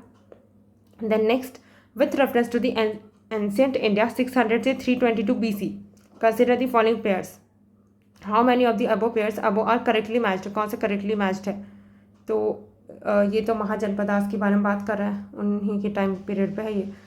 टेरिटोरियल रीजन बोल रहा है and rivers flowing into the region, मतलब कि वहीं से ही होना चाहिए पास, तो एकदम स्पेसिफिक इन्फॉर्मेशन। फिर मैंने थोड़ा दिमाग लगाने का ट्राई किया कि ये तो मुझे पता था कि नहीं आता है, दो ही मारूंगी मैं आउट ऑफ 4, बट एक बार देख लिया कि कहीं आता तो नहीं है नॉलेज से। कौशल तो मुझे दक्षिण कौशल ये सब अयोध्या वाला रीजन पता था, ये इधर ही होगा। एंड सरयू रिवर, हाँ ये थोड़ा गंगा की तरफ बहती है, तो ये तो करेक्ट था। अवंती जान मैंने याद रखा था, तो अवंती जान उज्जैन था, मध्य प्रदेश। बट इधर महानदी, सोचिए महानदी एमपी में कहाँ बहता है, उधर छत्तीसगढ़ एंड उड़ीसा में बहता है, तो ये तो गलत है। अब कंबोजा, तो कंबोजा है ये पता था मेरे को कि सबसे सदर्न वाला होता है महाजनपदास का। अब यहाँ पे विपाशा ब्यास है ना, उसका ओरिजिनल नेम भी मैंने याद रखा था, तो विपाशा ब्यास है करके ये पता था मेरे को। तो विपाशा ब्यास रिवर तो इंडस रिवर की ट्रिब्यूटरी है ना, तो ये तो नहीं होना चाहिए। और कंबोजा तो काफ़ी नीचे है, मैंने बताया था कि मैंने सिर्फ 4 रीजन ही बस याद रखे थे इसमें से। कौन कौन से? सबसे टॉप मोस्ट एंड सबसे इधर वाले सदर्न वाले, और इधर वाला और इधर वाला। और कंबोजा भी ना, मतलब कंबोजा काम का बोझ है करके नहीं, अस्माका सबसे नीचे है, और सबसे ऊपर में था वो कंबोजा, काम का बोझ सिर के ऊपर रहता करके कुछ याद रखा था मैंने। तो कंबोजा सबसे ऊपर में आएगा, काम का बोझ है। बट ये तो मैंने कहीं और ही ऊपर, बहुत ऊपर ड्रॉ किया था, पाकिस्तान वाले रीजन में। और ब्यास तो इंडिया में, इंटायरली इंडिया में फ्लो होती है जहाँ तक मुझे याद था, तो ये तो गलत है, ये पता चल गया था। एंड अस्माका के बारे में कोई आइडिया नहीं था, तो मैंने सोचा यहाँ पे तब 2 आउट ऑफ 4 ही लगाएंगे। नॉलेज से तो बस इतना ही पहुँच सकते थे, इसको करेक्ट करना है, तो ओनली 2 आउट ऑफ 4। अब अगर मैं 3 गलत आइडेंटिफाई कर देती और इसके बारे में नहीं पता रहता तब मैं ओनली 1 मारती, लेकिन मुझे पता था कि ये 2 तो गलत है, एक मुझे पता था सही है, तो एक सही ही होगा करके मैड लगा के आगे बढ़ना था। तो पहले तो दिमाग से लगा के देखना, क्या पता दिमाग से अगर पता चल गया कि नहीं 3 गलत है, तब तो अपने नॉलेज के साथ जाएंगे ना। And then next, the first Gandhar Mahavidyalaya a music training school was set up in the 1901। पहला जो गंधर्व महाविद्यालय है म्यूजिक का training school was set up in the 1901 by the Vishnu Digambar Paluskar. इन कहाँ पे किया गया? तो जब भी ऐसा क्वेश्चन आए जहाँ पे स्टेट वगैरह पूछे, मैं तो हमेशा मैप करती हूँ कि कहाँ कहाँ पर है ये। दिल्ली को यहाँ किया, ग्वालियर इधर, क्योंकि जो कॉन्टिग्यूअस जोन होगी उधर ही में से आंसर रहता है, या तो एकदम अलग वाला रहता है वो आंसर रहता है। जैसे मैंने बताया था अंडमान निकोबार का जब रहता था उस टाइम पे भी मैं यही स्ट्रैटेजी बताती थी, है ना, कि जब भी ऐसा रीजन वाला दे मैप करो उसको। उज्जैन मध्य प्रदेश में, ग्वालियर भी मध्य प्रदेश में, एंड लाहौर इधर है पाकिस्तान। मैंने देखा तीनों के तीनों इंडिया में आ गए और ये इधर आ गया। और चलो इन दोनों तो एमपी के हैं, ये मतलब ग्वालियर और उज्जैन। अब या तो इन दोनों को चूज़ करो या फिर इन तीनों में से एक हटे, है ना। तो मुझे लगा कि ये क्या बोलते हैं, लाहौर कैसे दे सकता है। मतलब यूपीएससी को अगर देना होता वो मतलब यूपीएससी तो इंडिया की बॉडी है, तो वो इंडिया वाला क्वेश्चन पूछेगा, वो लाहौर को उसके दिमाग में आया क्यों। तो लाहौर ही होना चाहिए आंसर, क्योंकि this is only that is odd one out. जैसे उस टाइम पे भी वो हम ऐसे ड्रॉ करते थे ना, नॉर्थ ईस्ट के इधर और एक इधर और एक अंडमान निकोबार था, तो this was the correct one. और एक बार क्या था, 3 ठोक इधर था और एक नॉर्थ ईस्ट का था, तो थोड़ा सा जो जोग्राफिकली थोड़ा एलिनेटेड वाला रहता है वो वाला आंसर रहता है। तो यहाँ पे ऐसे वाले क्वेश्चन पे वही लगाना। Next, Ashokan inscription suggest that the Pradeshika, Rajuka and Yukta were important officers at. Pradeshika, Rajuka and Yukta. अब मैंने क्या याद रखा था कि युक्ता मेरी एक फ्रेंड है, फ्रेंड का नाम है, मैंने उसी से याद रखा था कि उसका स्टेट पीसीएस में हो गया है, स्टेट पीसीएस में हो गया। फिर मैंने सोचा इसका तो स्टेट पीसीएस ही हुआ है ना, काम तो करेगी मेरे नीचे ही, तो डिस्ट्रिक्ट में ही काम करेगी। अब मैंने देखा कि डिस्ट्रिक्ट ढूंढना है भाई, डिस्ट्रिक्ट की तरह village level administration, district level, हाँ डिस्ट्रिक्ट तो दिख गया, and provincial administration level of the central administration. अब मुझे ये याद नहीं आ रहा था कि किसके टाइम पीरियड पे था, क्योंकि सेम वो था ना ऑफिसर्स, वो अलग अलग टाइम पीरियड पे अलग अलग थे। जैसे नाडू था, वो कभी प्रोविंस था, कभी डिस्ट्रिक्ट था, कभी विलेज था। तो फिर मैं सोच रही थी कि अब क्या होना है, बाकी कुछ देख के याद आ रहा है क्या। तो राजुका का मुझे ये याद आया था कि कुछ तो ये पट्टा वाला लैंड का काम करता है, लेकिन कौन से लेवल पे करता है वो याद नहीं आ रहा था। अब मैं कंफ्यूज थी कि विलेज था कि डिस्ट्रिक्ट था। फिर मैं सोची ये तो कंफर्म है ना मेरे को कि स्टेट पीसीएस वाला वो डिस्ट्रिक्ट लेवल पे था। अब वो अशोकन टाइम पे था या नहीं था, वो सोचने से बेटर जो नॉलेज है उसी की बेसिस पे जाता है। तो डिस्ट्रिक्ट लेवल एडमिनिस्ट्रेशन पे मार्क किया, आगे बढ़े। Then consider the following statement in respect of the non cooperation movement. Non cooperation movement है, इसके रिस्पेक्ट में बताना है। अगेन 1920 है, ठीक है। The Congress declared the attainment of the swaraj by all the legitimate and principle means to be its objective. और मैंने मॉडर्न उतना रिवाइज किया नहीं था, मुझे याद नहीं था कि क्या क्या हुआ था नॉन कोऑपरेशन में। मैंने देखा टोन, कांग्रेस है उसने डिक्लेयर किया attainment of swaraj by all legitimate means, सारे लेजिटिमेट यूज़ करेंगे, कुछ भी इलेजिटिमेट नहीं करेंगे, ठीक है। एंड देन क्या बोला था, peaceful means to be its objective. Objective ये है कि हम लेजिटिमेट मीन्स से यूज़ करेंगे, तो ठीक है, कोई दिक्कत नहीं है, ऑब्जेक्टिव तो यही होना चाहिए। तो ऐसा कुछ पैटर्न दिखा नहीं जैसे यूपीएससी गलत कराता है, तो सही होना चाहिए। Next, it was to be implemented in stages, stages में इम्प्लीमेंट करेंगे with civil disobedience and non payment of the taxes for the next stage only if the Swaraj did not come within a year and government resorted to represent. तो ऐसा कुछ तो पढ़ा हुआ लग रहा था कि स्वराज अगर 1 साल में नहीं आया तो हम लोग तो क्या करेंगे, स्टेजेस में सिविल डिसऑबिडियंस करेंगे करके। तो ठीक है, ये भी सही लगा, कुछ भी ऐसा पैटर्न नहीं था जैसे यूपीएससी गलत कराता है, दोनों का सही माना, आगे बढ़े। Next, consider the following countries, how many of the above are members of the NATO. अब मैंने ये देखा था कि ना सब लोग बोल रहे थे कि नाटो से क्वेश्चन आएगा, बट उसकी इतनी सारी कंट्रीज थी, मैंने सोचा कौन ही याद करे इसको। अब मैंने देखा 1 2 3 4 5 6 है, ओनली 4 मारो, आगे बढ़ो। वैसे भी याद नहीं था कौन सी कंट्रीज है, I don't care. Next, consider the following countries, Bolivia, Brazil, ये सब एंडीज माउंटेन पास होता है, इनमें से हाउ मैनी ऑफ देम। तो एंडीज़ का ये पता था कि इधर है साउथ अमेरिका में। अब इधर कुछ कुछ कंट्रीज़ का नाम पता था मेरे को, एक तो पता था वेनेजुएला है ना, और लगा था इक्वेटर भी, इक्वाडोर तो होना ही चाहिए, 2 पता था। फिर मैंने सोचा हो गया भाई, इससे ज़्यादा तो कोई आइडिया नहीं है इधर का। फिर 1 2 3 4 5 6 का मारो, 4 आउट ऑफ 6, बस आगे बढ़ो। Consider the following water bodies, through how many of them does equator pass. किन से इक्वेटर पास होता है, इक्वेटर, ठीक है, इक्वेटर, ओके। अब देखते हैं लेक तंजानिका। अब मैंने पूरा अफ्रीका पढ़ा हुआ है, बट मुझे एग्जाम हॉल में याद ही नहीं आया तंजानिका कहाँ पर है, मतलब कौन से कंट्री में है, वरना फिर कंट्री बोलती हूँ, हाँ अफ्रीकन में कौन सा कंट्री पे है, कौन सी लोकेशन पे, याद नहीं आया। टोनले साहब तो कभी सुना भी नहीं था, पैटोस लागून भी नहीं सुना था। इसको मारो घेरा, क्योंकि 3 वाले में बहुत पॉसिबिलिटी होती है, पता नहीं क्या सही हो जाए, और नन भी है इधर तो ऑप्शन में, तो छोड़ो, आगे बढ़ो। Then next, consider the following statement about turmeric during the year 2022-23। तो ये अभी का भी नहीं पूछ रहा, 2022-23 का पूछ रहा है कि टर्मरिक के बारे में बताना है स्टेटमेंट इस ईयर में। India is the largest producer and exporter of the turmeric in the world. India largest producer है एंड एक्सपोर्टर भी है टर्मरिक का पूरे वर्ल्ड में। तो ये तो मैंने करंट अफेयर में ही पढ़ के गई थी मैं कि इंडिया है वो लार्जेस्ट प्रोड्यूसर है एंड एक्सपोर्टर है टर्मरिक का पूरे वर्ल्ड में, क्योंकि टर्मरिक बोर्ड बहुत ज़्यादा न्यूज़ में था। तो मैंने बेसिकली टर्मरिक बोर्ड प्रिपेयर किया था, क्योंकि टी बोर्ड के ऊपर क्वेश्चन पूछ चुका था, कॉफ़ी बोर्ड एक और कुछ कॉयल बोर्ड ये सब पूछ चुका था। तो देखते ही लग गया था मेरे को कि टर्मरिक बोर्ड पे क्वेश्चन आएगा, तो मैंने पढ़ लिया था और उससे ये पता चल गया था कि टर्मरिक है वो लार्जेस्ट प्रोड्यूसर है, मतलब टर्मरिक में इंडिया लार्जेस्ट प्रोड्यूसर है और एक्सपोर्ट भी हम सबसे ज़्यादा करते हैं। और वैसे भी टर्मरिक स्पाइसेस है और स्पाइसेस में India is the largest producer and exporter, तो हो सकता है ना। तो this is correct. More than 30 varieties of the turmeric are grown in India. तो वेराइटीज़ तो कहीं पर डिफाइन नहीं है ना कौन सी वेराइटीज़, अगर थोड़ा सा कलर चेंज हुआ हो तो एटमॉस्फेयर क्लाइमेट चेंज होने से ही वो बहुत अलग अलग वैरायटी आ जाती है। तो ये तो बहुत लाइटर टर्म है वैरायटी, है ना। हाँ, तो मोर देन 30 वेराइटीज़ है, हाँ तो हो सकती है। मैंगो का ही देख लो कितनी सारी वेराइटीज़ है, तो हो सकता है ना। कलम करते हैं ना वो वेजिटेटिव प्रोपोगेशन, उसमें पूरा वैरायटी चेंज हो जाता है। तो बहुत सारे तरीके हैं अलग अलग वैरायटी के ग्रो करने के। तो ये बेसिक नॉलेज तो था मेरे को। वेजिटेटिव प्रोपोगेशन के बारे में मैंने प्रीवियस ईयर क्वेश्चन में ही पढ़ा था कि कैसे प्लांट का ये सब करते हैं करके। तो ये भी लाइटर सा है स्टेटमेंट है, सही होना चाहिए। एंड एकदम प्रॉपर डेटा भी नहीं दिया कि 30 ही वैरायटी है ना। मोर देन 30 बोला, 30 बस वैरायटी बोलता तब थोड़ा डाउटफुल रहता, क्योंकि बाद में भी तो वैराइटीज़ हो सकती है ना। तो ये तो लाइटर है, सही होगा। अब हल्दी से मैंने ये भी याद रखा था कि हल्दी हमारे यहाँ क्या होता है, हल्दी में तेल हल्दी चढ़ता है। तो तेलंगाना वाला याद रख लिया था मैंने कि तेलंगाना में हाई मतलब हेडक्वार्टर है इसका।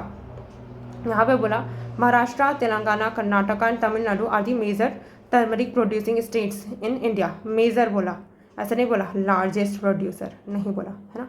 लार्जेस्ट बोलता तो थोड़ा डाउट हो सकता था, लेकिन मैंने फिर सोचा कि जब वो टी वाला क्वेश्चन आया था उसमें भी उसने वही बोला था कि कौन कौन सा टी प्रोड्यूस करने वाले स्टेट्स हैं। तो टी तो थोड़ा सा भी प्रोड्यूस करेंगे तो हो जाएगा ना वैसे भी। और ये कॉन्टिग्यूस जोन ही है। देखो तेलंगाना मेरे को पता था, हेडक्वार्टर वहीं है, वहाँ पे सबसे ज़्यादा ग्रो भी करता है। तो तेलंगाना पता था, महाराष्ट्र बोल रहा है, कर्नाटका एंड तमिलनाडु, हाँ बस आसपास के स्टेट है। वैसे भी एटमॉस्फेयर क्लाइमेट सेम रहता है, तो हो सकता है। अगर यहीं पे जम्मू एंड कश्मीर बोल देता तो मैं एक बार सोचती कि ये इधर इतना अलग सा रीजन में क्यों ग्रो कर रहे हैं भाई, है ना। तो सब कॉन्टिग्यूस जोन था, सही होना चाहिए। ऑल 3 मारा विदाउट डाउट, करेक्ट पूछा था, तीनों के तीनों सही होंगे। ठीक, मार्क करने से पहले हमेशा ये जरूर चेक करना करेक्ट ही पूछा था ना, उसके बाद मार्क करना। देन नेक्स्ट यहाँ पर विच of the following evidences of the phenomena of the continental drift. Continental drift के बारे में पूछ रहा है, करेक्ट कौन सा है। ठीक है, पहला बोल रहा है the belt of the ancient rocks from the Brazil coast. Belt जो है एंशियंट रॉक का फ्रॉम द ब्राज़ील कोस्ट, ये ब्राज़ील का कोस्ट है। Matches with the those of the western Africa, तो वेस्टर्न अफ्रीका, हाँ ये तो सही बोल रहा है, ये तो पढ़ा था एनसीईआरटी में। देन सेकेंड बोल रहा है कि gold deposit of the Ghana, Ghana यहाँ पर है, gold deposit Ghana are derive from the Brazilian plateau, Brazilian में प्लेट्यू है वहाँ से, two continents lay side by side, हाँ ये भी एनसीईआरटी में लाइन टू लाइन है, ये भी सही है। थर्ड बोल रहा है कि Gondwana system of sediment, Gondwana system मतलब कि वो वाला लैंडमास जहाँ पे इंडिया भी था ऑस्ट्रेलिया भी था ना। तो Gondwana system of sediment from India is known to have its, और इसमें मडागास्कर भी था, है ना। तो have its counter parts in the 6 different land masses of the southern hemisphere. 6 different land masses बोला है, ठीक है। मुझे भी नहीं पता कि लैंड मासेस है कॉन्टिनेंट है, एकदम एग्जैक्ट वर्ड बोला भी नहीं। ऊपर से ये पास्ट की बात कर रहा है, एकदम प्रूफ सोर्स नहीं होगा, है ना, कि इतना ही था, इसलिए इसने लैंड मासेस यूज़ किया। तो एकदम ज़्यादा डाउट नहीं करना है जहाँ पे एकदम स्पेसिफिक डेटा नहीं दिया हुआ है। अगर इसको स्पेसिफिक डेटा देना रहता तो 6 डिफरेंट कॉन्टिनेंट बोल देता। जो कॉन्टिनेंट तो प्रॉपर्ली डिफाइन कर दिया ना हम कि ये कॉन्टिनेंट है, ये कॉन्टिनेंट है। लैंड मासेस कैसे डिफाइन करोगे? आइलैंड भी एक लैंड मास है, छोटा सा कोरल वाला आइलैंड बन गया, वो भी लैंड मास में हो जाएगा। तो 6 तो हो ही सकता है ना कभी ना, at some point of time 6 land mass तो होना पॉसिबल है। तो थर्ड भी करेक्ट होना चाहिए, है ना। तो फर्स्ट सेकंड थर्ड करेक्ट पूछा था, फर्स्ट सेकंड थर्ड तीनों करेक्ट। अब इससे ये भी समझ आता है कि हमको फिजिकल ज्योग्राफी का जो डेटा है उसको याद करना है। अगर 6 बोला ये सब तो क्योंकि एग्जैक्ट पिकअप किया और ज़्यादा डेटा है भी नहीं। तो अभी जब हम रिवाइज करेंगे तो उसमें डेटा को अच्छे से याद करते हुए भी रखना है। Then consider the following statement, the amount of dust particle in the atmosphere is more in the sub tropical and temperate areas than in the equatorial and polar region amount जो है डस्ट पार्टिकल का वो ज़्यादा है atmosphere में, मोर इन दी सब tropical. तो ये रहा ट्रॉपिकल, उसके ऊपर जाओ सब ट्रॉपिकल, यहाँ पे ज़्यादा है बोला, ठीक है। और मैंने ये अपने नोट्स में भी डाला हुआ था, तो मुझे पता था कि हाँ सब ट्रॉपिकल में ज़्यादा होता है, मतलब सब ट्रॉपिकल एंड टेम्परेट में ज़्यादा होता है एरियाज दैन इन दी इक्वेटर। इक्वेटर या फिर पोल से तो इधर ज़्यादा डस्ट रहता है, हाँ ठीक है, तो ये तो सही बोल रहा है। एंड देन नेक्स्ट बोल रहा है कि सब tropical and temperate areas have less dry wind. फिर मैंने सोचा लेस ड्राई विंड, इधर लेस क्यों रहेगा भाई ड्राई, तो क्या ट्रॉपिकल्स है वहाँ पे मोर ड्राई विंड होता है, लेकिन जो ट्रॉपिकल वाले रीजन है, इक्वेटर वाले रीजन है, वो तो ज़्यादा मॉइस्ट रहता है ना, मोर ड्राई क्यों रहेंगे। तो ये तो यहीं पे ही उल्टा लग गया मुझे, तो यहाँ पे लेस नहीं था होगा, यहाँ पे मोर था होगा। ये मैंने सोचा कि सब tropical and the temperate areas have more dry winds होगा, इसलिए वहाँ पे क्या हो रहा होगा कि जो पार्टिकल्स है ये सब है ना, मतलब ज़्यादा देखने को मिलता है। और अगर क्योंकि मॉइस्ट वाला रीजन रहेगा तो पानी गिरेगा तो पूरे डस्ट पार्टिकल भी सेटल हो जाते हैं। तो ये भी मुझे लॉजिक पता था, तो दिस इज रॉन्ग। जैसे ये रॉन्ग हुआ तो फर्स्ट सही, सेकेंड नॉट करेक्ट, आंसर आ गया। नेक्स्ट क्या बोल रहा है कि which one of the following correct, तो ये तो थर्ड टाइम रिपीट कर रहा है UPSC कॉन्सिक्यूटिवली।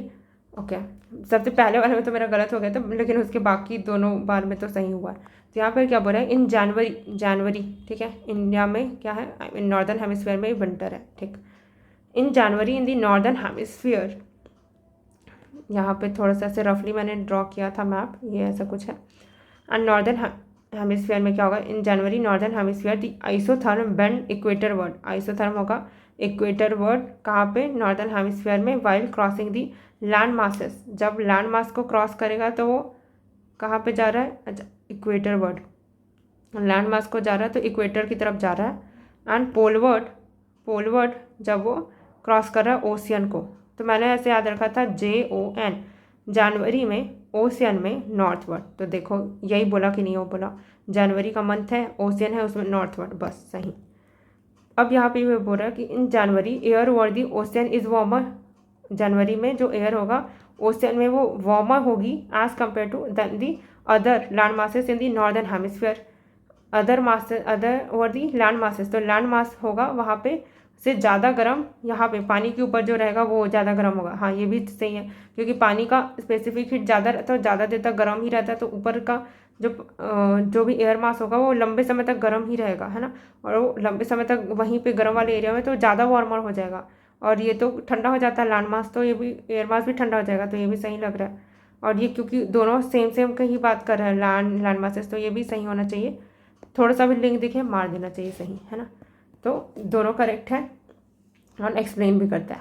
Then next, in the context of the effect of the water on the rock, water का क्या इफेक्ट होता है रॉक में, chalk is known as very permeable, chalk तो परमिएबल रहता है, तो मैंने अपना स्लेट इमेजिन किया, चॉक को पानी में डुबाते हैं, हाँ तो बहुत जल्दी उसमें वो भीग जाता है ना। परमिएबल होना मतलब वही है कि क्या वाटर नीचे पर्कुलेट कर रहा है कि नहीं कर रहा, तो ये तो करता है, very permeable rocks. Whereas clay is known as quite impermeable, clay रहता है ना, क्ले छोटे छोटे से ये दाने रहते हैं, तो ये इम्परमिएबल बोलते हैं या फिर लीस्ट परमिएबल रॉक होते हैं। तो ये मैंने अपने इंजीनियरिंग में ही पढ़ा था कि ये तो इम्परमिएबल रहते हैं, थोड़ा मतलब बहुत कम इनकी परमिएबिलिटी रहती है, मतलब पानी नीचे नहीं रिसता, वो पानी को होल्ड करके रखे रहेगा लेकिन वो नीचे नहीं जाएगा, है ना।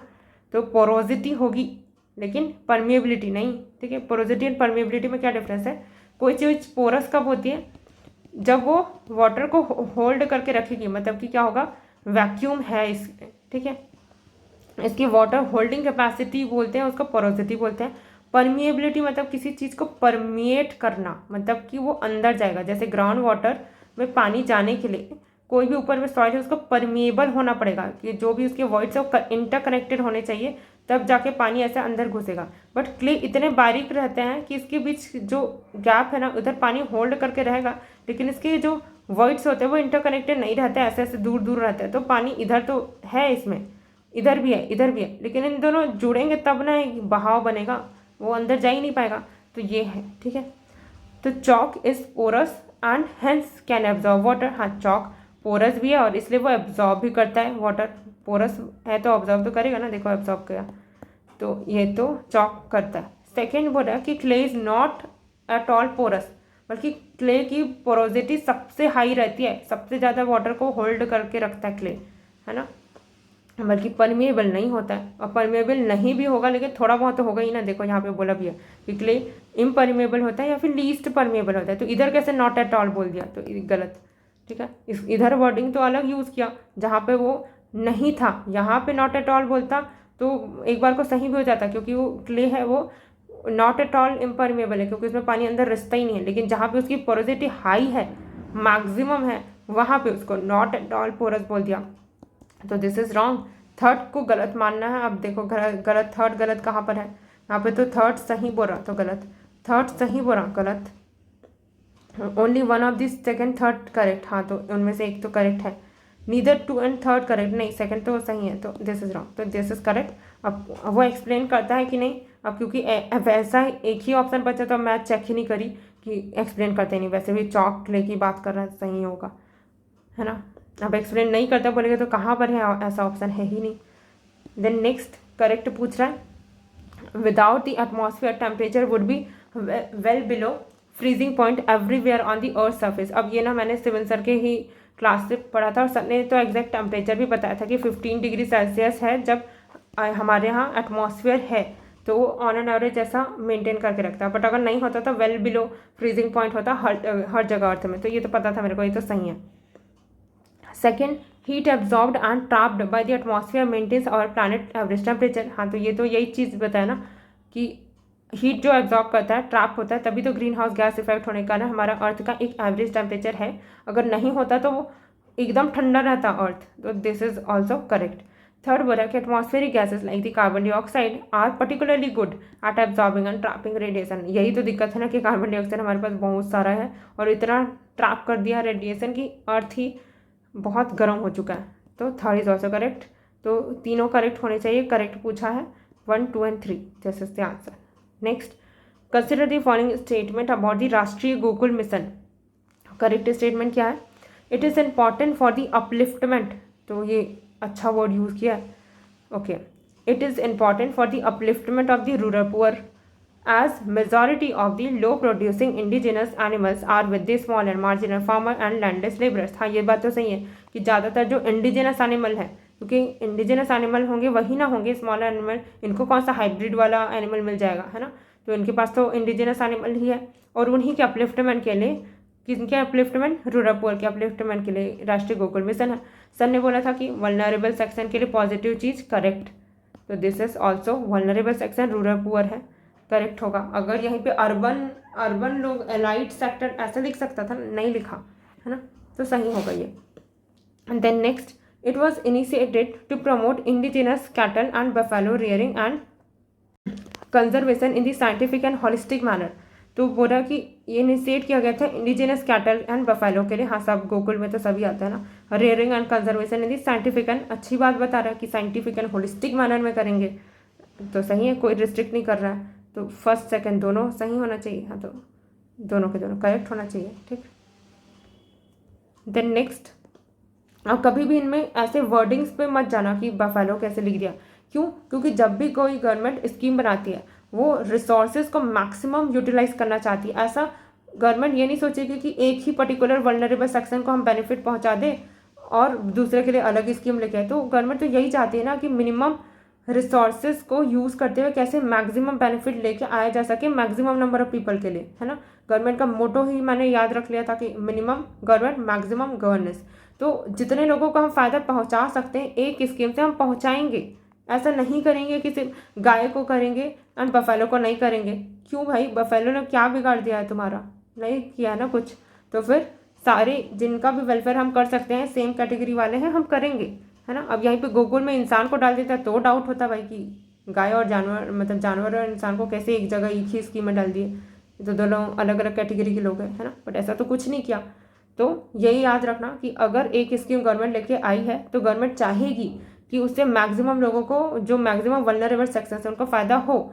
ऐसा अगर कोई वेलफेयर स्कीम है तो वो SC ST माइनॉरिटी सबको साथ में लेते हुए उनका वेलफेयर करेगी, है ना। वैसे ही वाला है, ठीक।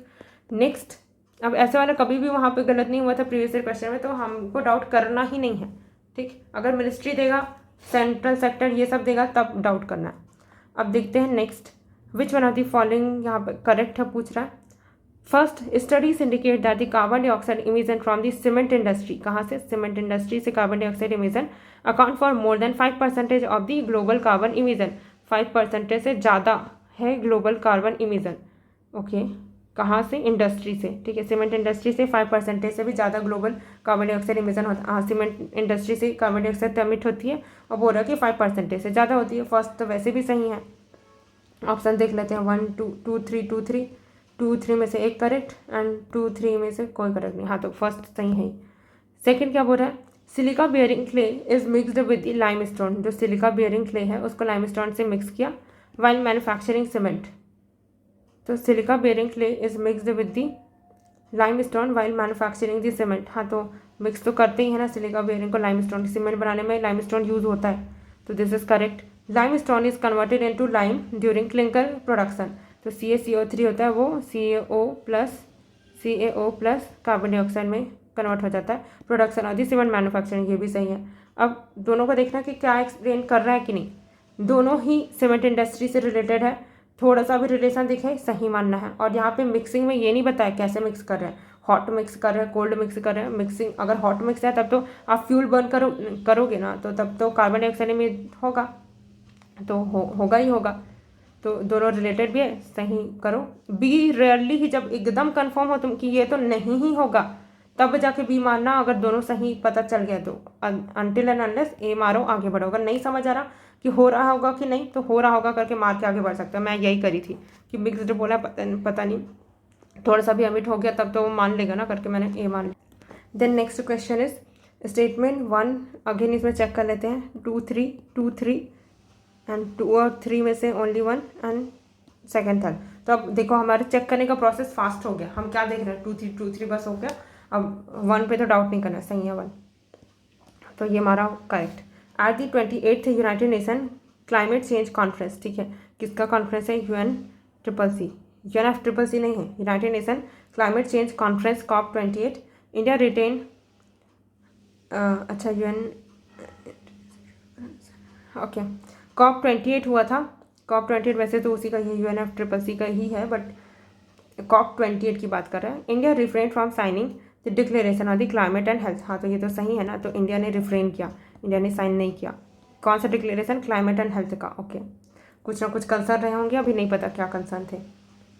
बोल रहा है कि COP28 declaration on the climate and health is binding declaration. अब मुझे पता है UPSC के प्रीवियस पैटर्न से कि जब भी बाइंडिंग बोलता है अलर्ट हो जाना है। बाइंडिंग डिक्लेरेशन है and if sign it becomes mandatory, दूसरा एक्सट्रीम वर्ड मैंडेटरी हो जाएगा to decarbonise the health sector. भाई डीकार्बोनाइज हम हेल्थ सेक्टर को नहीं कर सकते, हमारा हेल्थ सेक्टर ऑलरेडी वल्नरेबल है, तो ठीक है। एंड बाइंडिंग डिक्लेरेशन, फिर मुझे याद आया, अब तक मैंने ट्रीटी को बाइंडिंग होते देखा, प्रोटोकॉल को बाइंडिंग होते देखा, जैसे मॉन्ट्रियल प्रोटोकॉल हो गया, वियना कन्वेंशन हो गया। डिक्लेरेशन कब से बाइंडिंग होने लगा भाई, ये तो डिक्लेरेशन है ना, डिक्लेरेशन तो बाइंडिंग नहीं होता। फिर मैंने जैसे डिक्लेरेशन देखा और ये बाइंडिंग देखा, ये तो गलत है ही है, ठीक है। और नेक्स्ट देखते हैं, in India's health sector is decarbonised, the resilience of India health of its health care system में बी कॉम्प्रोमाइज्ड। तो देखो मे बी कॉम्प्रोमाइज बोला है, इंडिया का अगर हेल्थ सेक्टर हम डीकार्बोनाइज कर देते हैं तो जो रेजिलियंस है हेल्थ सेक्टर सिस्टम का वो कॉम्प्रोमाइज हो सकता है। हाँ, तो कॉम्प्रोमाइज हो सकता है, इसलिए इंडिया ने नहीं किया होगा साइन। तो this is going with the logic of statement 1, तो ये दोनों तो सही बैठ रहा है ना। और कहीं पर भी इधर एक्सट्रीम वर्ड नहीं यूज़ किया बल्कि सॉफ्ट वर्ड यूज़ किया, तो पहले भी मैं कन्विंस थी कि ये तो सही होगा ही। ये देखा कि हाँ इंडिया ने साइन नहीं किया, तो ये तो और कन्फर्म हो गया। तो सेकंड थर्ड में से एक ही सही है, और ये इसीलिए साइन नहीं किया क्योंकि इंडिया को पता था कि हेल्थ सेक्टर कॉम्प्रोमाइज़ हो जाएगा, तो ये तो इसको एक्सप्लेन भी कर रहा है। तो 2 और 3 में से कोई एक करेक्ट है, ओनली 1 ऑफ 2 और 3 is correct and that explains the statement 1 correct. आगे बढ़ो, नेक्स्ट यहाँ पर भी देख लेते हैं 2 3 2 3 2 और 3 एंड 2 और 3 नीदर, ठीक। नेक्स्ट यहाँ पर स्टेटमेंट 1 करेक्ट है, मतलब scientific studies suggest, scientific studies ये बताती है that a shift is taking place in the earth rotation and axis, earth का रोटेशन में, ठीक है, वेस्ट टू ईस्ट रोटेट होता है, एंड उसके एक्सिस में शिफ्ट हो रहा है, ओके शिफ्ट हो रहा है, इज टेकिंग प्लेस, ठीक। पहला तो सही है। सेकंड देखते हैं, solar flare and associated coronal mass ejection bombarded the earth outermost atmosphere with tremendous amount of energy. हाँ, तो सोलर फ्लेयर तो अर्थ पे ट्रिमेंडस अमाउंट ऑफ ये बॉम्बार्डेड होता है ना, तो ये तो सही है स्टेटमेंट, सोलर फ्लेयर तो आता है अर्थ पे। Second third, as the earth polar ice melt, earth का जो पोलार आइस है वो मेल्ट हो रहा है, तो water tends to move towards the equator. हाँ, मेल्ट होगा तो अब इक्वेटर ही की तरफ ही जाएगा ना, और उधर तो कोई रास्ता है नहीं, स्पेस में थोड़ी चला जाएगा, इधर ही जाएगा, है ना। तो इधर आ गया, okay. Tend to move towards the equator, हाँ मूव कर सकता है भाई, क्या दिक्कत है। वैसे भी ओशन करंट तो पढ़ा ही हमने, ऊपर से नीचे आता है, नीचे से ऊपर जाता है, तो सर्कुलेट तो होते रहता है, तो कोई दो राय नहीं है, सही है ये। अब ये देखना कि क्या ये एक्सप्लेन करता है कि नहीं करता है ना। तो ये बोल रहा है कि सोलार फ्लेयर से एक्सिस शिफ्ट हो रहा है अर्थ का। फिर मैंने सोचा अगर सोलार फ्लेयर मैंने इतना एक्सटेंसिवली पढ़ा है, 2-3 जगह से पढ़ा है, क्योंकि प्रीवियस ईयर क्वेश्चन में सुनामी वाले के टाइम पे सोलार फ्लेयर पूछा था वो। अगर ये कर रहा होता तो उस टाइम मैंने पढ़ लिया होता कि सोलार फ्लेयर से ये हो रहा है, सोलार फ्लेयर से ऑरोरा बनता है, ये पढ़ा था मैंने। अर्थ का एक्सिस ही शिफ्ट हो गया ऐसा तो नहीं पढ़ा था, और इतना इंटेंसिव होता भी नहीं है सोलार फ्लेयर, क्योंकि कभी कभी तो हमने ये भी पढ़ा है कि सोलार फ्लेयर आया लेकिन ऑरोरा भी नहीं बना। बोलो ऑरोरा नहीं बना पा रहा कभी कभी, तो अर्थ का एक्सिस कैसे शिफ्ट कर देगा। तो मैंने सोचा ये तो इतना पावरफुल नहीं है ना। तो जैसे कि कॉरियोलिस फोर्स है वो अर्थ का एक्सिस शिफ्ट कर दे, भाई वो हवा है, ऐसे थोड़ी पूरा अर्थ कितना हैवी है, उसका पूरा एक्सिस कैसे शिफ्ट कर देगा। तो दिस इज़ नॉट करेक्ट। अब यहाँ पे देखते हैं, as the earth polar melt हो रहा है, तो फिर जो आ रहा है तो क्या इसका इक्वेटर की तरफ चले जाएगा, तो क्या एक्सिस शिफ्ट होगा। तो इधर मेरे को आया फिजिक्स का लॉजिक, कि जहाँ पर हम लोग ना ऐसे पढ़ते थे कि अगर मास अगर फैला हुआ है ना, तो क्या हो जाएगा, स्पीड उसकी कम हो जाती है ना। और अगर वो एक जगह पे आ जाए, जैसे हम लोग एक डांस भी रहता है जिसमें हाथ कैसे, मतलब जब गोल घूमना रहता है ना, तो उसमें हमको सजेस्ट करते हैं डांस करते टाइम कि हाथ को अंदर रखना है, हाथ फैला दोगे तो स्पीड कम हो जाएगी आपकी, ठीक है। जब एक बार में ऐसे रोटेट होते हैं तो उसमें भी हाथ को हम लोग ऐसे पास पास रखे रहते हैं ऐसे, और फिर रोटेट होते हैं, तो उससे स्पीड, एंगुलर स्पीड बढ़ जाती है। फिर यहाँ पर भी मैंने वही लॉजिक लगाया कि इधर से पानी बह रख के यहाँ पर आ रहा है, तो मास इधर कंसनट्रेट हो गया, इधर हैवी हो गया, है ना, और फैला नहीं, तो फिर एक्सिस शिफ्ट हो सकता है क्या। वैसे भी एंगुलर, ये भी अर्थ भी अपना घूम ही रहा है, हाँ तो ये अर्थ घूम रहा है, रोटेशन वगैरह हो रहा है, तो हाँ ये तो हो ही सकता है, तो ये तो होना चाहिए, है ना। और दोनों, क्योंकि दोनों के दोनों गलत, ऐसा नहीं हो सकता कि दोनों के दोनों एक्सप्लेन नहीं करे, ऐसा कोई ऑप्शन ही नहीं है। या तो दोनों एक्सप्लेन कर रहे होंगे या तो एक एक्सप्लेन कर रहा होगा। फिर मैंने सोचा दोनों तो एक्सप्लेन नहीं कर रहे हैं, कोई एक तो एक्सप्लेन कर ही रहा होगा, करके यही मार दिया, ज़्यादा दिमाग नहीं लगाते, कोई एक तो एक्सप्लेन कर ही रहा होगा अगर दोनों के दोनों सही हैं तो। बट दोनों, सोलार फ्लेयर का ये तो पता था कि ये तो गलत ही लग रहा है मेरे को, कि नहीं ये सोलार फ्लेयर से तो एक्सिस तो चेंज नहीं ही होता। तो second third is correct, but only one explains, B मारा, आगे बढ़ा। अभी तक सिर्फ एक ही जगह बीमारी हूँ मैं, क्योंकि मेरे को पता था कि सोलार फ्लेयर इतना इंटेंस होता ही नहीं है, ठीक है। And then next, which one of the following is the correct.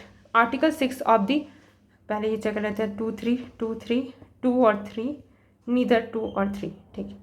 Article 6 of the Paris Agreement on the climate change is frequently discussed in the global discussion on sustainable development and climate change। ये मुझे याद था कि Paris agreement में कुछ climate change 2 degree Celsius से कम, तो ठीक है, क्लाइमेट चेंज बोल रहा है, फ्रिक्वेंटली डिस्कस करते हैं, सर ने बोला था कि ये तो एकदम लाइटर वर्ड है, वैसे भी फर्स्ट सही है तो इसमें तो डाउट नहीं करना है।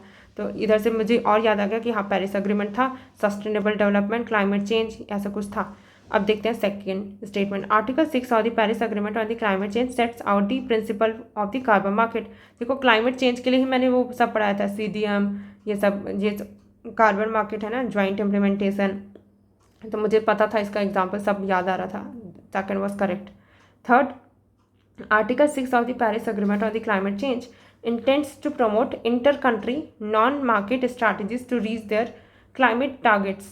आर्टिकल 6 है पेरिस एग्रीमेंट का ऑन क्लाइमेट चेंज, इंटेंड करता है promote inter country non market strategies to reach their climate target. तो मैंने कहीं पर यहाँ देखा ही नहीं इतना कि नॉन मार्केट लिखा हुआ है, और वैसे भी यूपीएससी कभी ऐसे एकदम छोटे छोटे वर्ड पे नहीं गलत करा था। मैंने देखा कि ये बोल रहा है एकदम सॉफ्टवेयर वर्ड ही, कहीं पर एक्सट्रीम वर्ड यूज़ नहीं किया। पेरिस एग्रीमेंट क्लाइमेट चेंज में इंटेंड्स टू, ठीक है, सॉफ्टवेयर वर्ड, इंटेंड करता है प्रमोट करना inter country non market strategies. तो ये पता था मेरे को कि मार्केट स्ट्रैटेजीज से डील कर रहा है। फिर मैंने सोचा इंटेंड तो कर ही सकता है ना, अगर मैं पूरा काम यूपीएससी के लिए कर रही हूँ, बट मैं ऐसे अपना इंटेंशन जता तो सकती हूँ ना कि मैं पीएससी के लिए भी प्रिपेयर करूँ। यहाँ पे मैंने ये थोड़ी बोल दिया कि मैं पीएससी का भी प्रिपेयर ही नहीं करूँगी। इंटेंशन तो कुछ भी हो सकता है ना, कितना सब्जेक्टिव टर्म है। इसका मतलब ये थोड़ी है कि मैं कभी कर ही नहीं सकती। अपने डिस्कशन में भी अगर मैं बोल दी कि मैं थोड़ा बहुत यूपीएससी के लिए पढ़ रही हूँ, दैट इज़ माई इंटेंशन। मैंने कोई बाइंडिंग डिक्लेरेशन थोड़ी साइन कर दिया कि अब तो मेरे को नॉन मार्केट करना ही पड़ेगा। तो दिस इज सॉफ्टवेयर वर्ड सही होना चाहिए। अब एक्सप्लेनेशन का मुझे कोई आइडिया नहीं कि क्या होना चाहिए, दोनों सही हैं। मैंने सोचा इधर तो वैसे भी बोल रहा था ना सस्टेनेबल डेवलपमेंट, क्लाइमेट चेंज, ये भी क्लाइमेट चेंज, ये भी क्लाइमेट चेंज, मारो ए। इसका कोई आइडिया नहीं था कि एक्सप्लेन कर रहा है कि नहीं कर रहा है, बट क्योंकि मेरे को जब नहीं पता होता कि एक्सप्लेन कर रहा है कि नहीं कर रहा है तो मैं ए ही मारती हूँ। अगर कंफर्म पता है कि ये तो नहीं ही कर रहा है तब भी मारना है, ठीक है। कब? जब दोनों सही है ये पता है, ठीक है। Then next, which one of the following launched the natural solution finance hub for the Asia and Pacific. Okay, पहली ऑर्गेनाइजेशन है यहाँ पे हाईलाइट किया, ADB, AIB, NDB, IBRD, ठीक। अब यहाँ पर से क्वेश्चन में से कीवर्ड ढूंढेंगे, nature solution and finance hub for Asia and Pacific Asia and the Pacific, ठीक। नेचर सॉल्यूशन बोल रहा है तो IBRD तो नेचर से ओरिएंटेड कुछ नहीं करता, न्यू डेवलपमेंट बैंक ये भी नेचर रिलेटेड तो कुछ नहीं करता। अब आसियान एंड आसियन इंफ्रास्ट्रक्चर है और यहाँ पे एशिया भी बोला, Asia and the Pacific, nature solution finance hub for the Asia and the Pacific बोला है। ओके, तो एशिया है तो एशियन तो होना ही चाहिए। और उसके बाद देखा मैंने कि नेचर सॉल्यूशन है एंड फाइनेंस है, मतलब स्पेसिफिकली इंफ्रास्ट्रक्चर की बात नहीं कर रहा है, तो डेवलपमेंट तो वाइडर टर्म है ना। और देखो नेचर वाला क्वालिटेटिव की बात करता है और जो इंफ्रास्ट्रक्चर है वो क्वांटिटेटिव की, मतलब इतना इंफ्रास्ट्रक्चर बना दिया। डेवलपमेंट भी क्वालिटी को बात करता है और नेचर ओरिएंटेड होना डेवलपमेंट से ज़्यादा रिलेटेड है, ना कि अभी हम लोग नेचर को इंफ्रास्ट्रक्चर से डील नहीं करते, क्योंकि आप इंफ्रास्ट्रक्चर बनाओगे तो नेचर तो कटेगा ही कटेगा। तो ये तो गया, तो ADB होना चाहिए। मैंने देख लिया कि यूपीएससी कब कब ये आंसर दिया है, तो ये चारे ऑप्शन तो यूजुअली नहीं होते थे, हमेशा वर्ल्ड बैंक, IMF ये होता था। IBRD कभी आंसर नहीं हो सकता था, NDB भी नहीं हो सकता था, होना था तो इन्हीं दोनों में होना था। और ये क्योंकि थोड़ा वाइडर है, ये तो सिर्फ इंफ्रास्ट्रक्चर के लिए होता है ना, इसलिए इसको काटा, ये दिस इज द करेक्ट, ठीक है। तो ऐसे वर्ड से ही इधर सही होने वाला है, तो इस पर वर्ड्स पे फोकस करना है। सेम लॉजिक ही लगाया जैसे मैंने प्रीवियस ईयर क्वेश्चन में जैसे वन लाइनर वाले ऑर्गेनाइजेशन वाले क्वेश्चन में लगाते थे, वही काम किया है। देन नेक्स्ट, करेक्ट क्या है? Direct air capture and emerging technologies, which one of the following is the correct? Directly air capture कर रहे हैं एंड इमर्जिंग टेक्नोलॉजी, करेक्ट कौन सा है? It can be use as a way of carbon sequestration, हाँ तो directly capture करेंगे तो कार्बन सिक्वेस्ट्रेट हो जाएगा, सही है। It can be a valuable approach for the plastic production and in food processing, valuable approach हो सकता है प्लास्टिक की प्रोडक्शन के लिए एंड इन फूड प्रोसेसिंग। अब मुझे नहीं पता, आई एम नॉट साइंटिस्ट कि कैसे प्लास्टिक प्रोडक्शन बनता है, बोल रहा है कि होता है, हो सकता है करके, तो हो सकता होगा। अगर मुझे पता होता कि ऐसे मैन्युफैक्चरिंग नहीं होता है तो मैं मारती इसको रॉन्ग। जब तक मेरे पास वैलिड प्रूफ नहीं है किसी चीज़ का कि ये तो नहीं ही होता, तब तक मैं इस स्टेटमेंट को गलत नहीं मानूंगी। अगर वो सॉफ्टवेयर वर्ड वाले यूज़ कर रहे हैं, कैन बी यूज बोला, हाँ भाई करता है।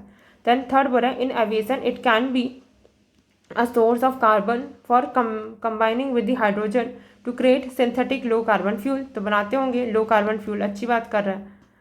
तो वैसे भी डायरेक्ट एयर कैप्चर अच्छी बात है ना, डायरेक्टली एयर से कैप्चर कर लो कार्बन डाइऑक्साइड को।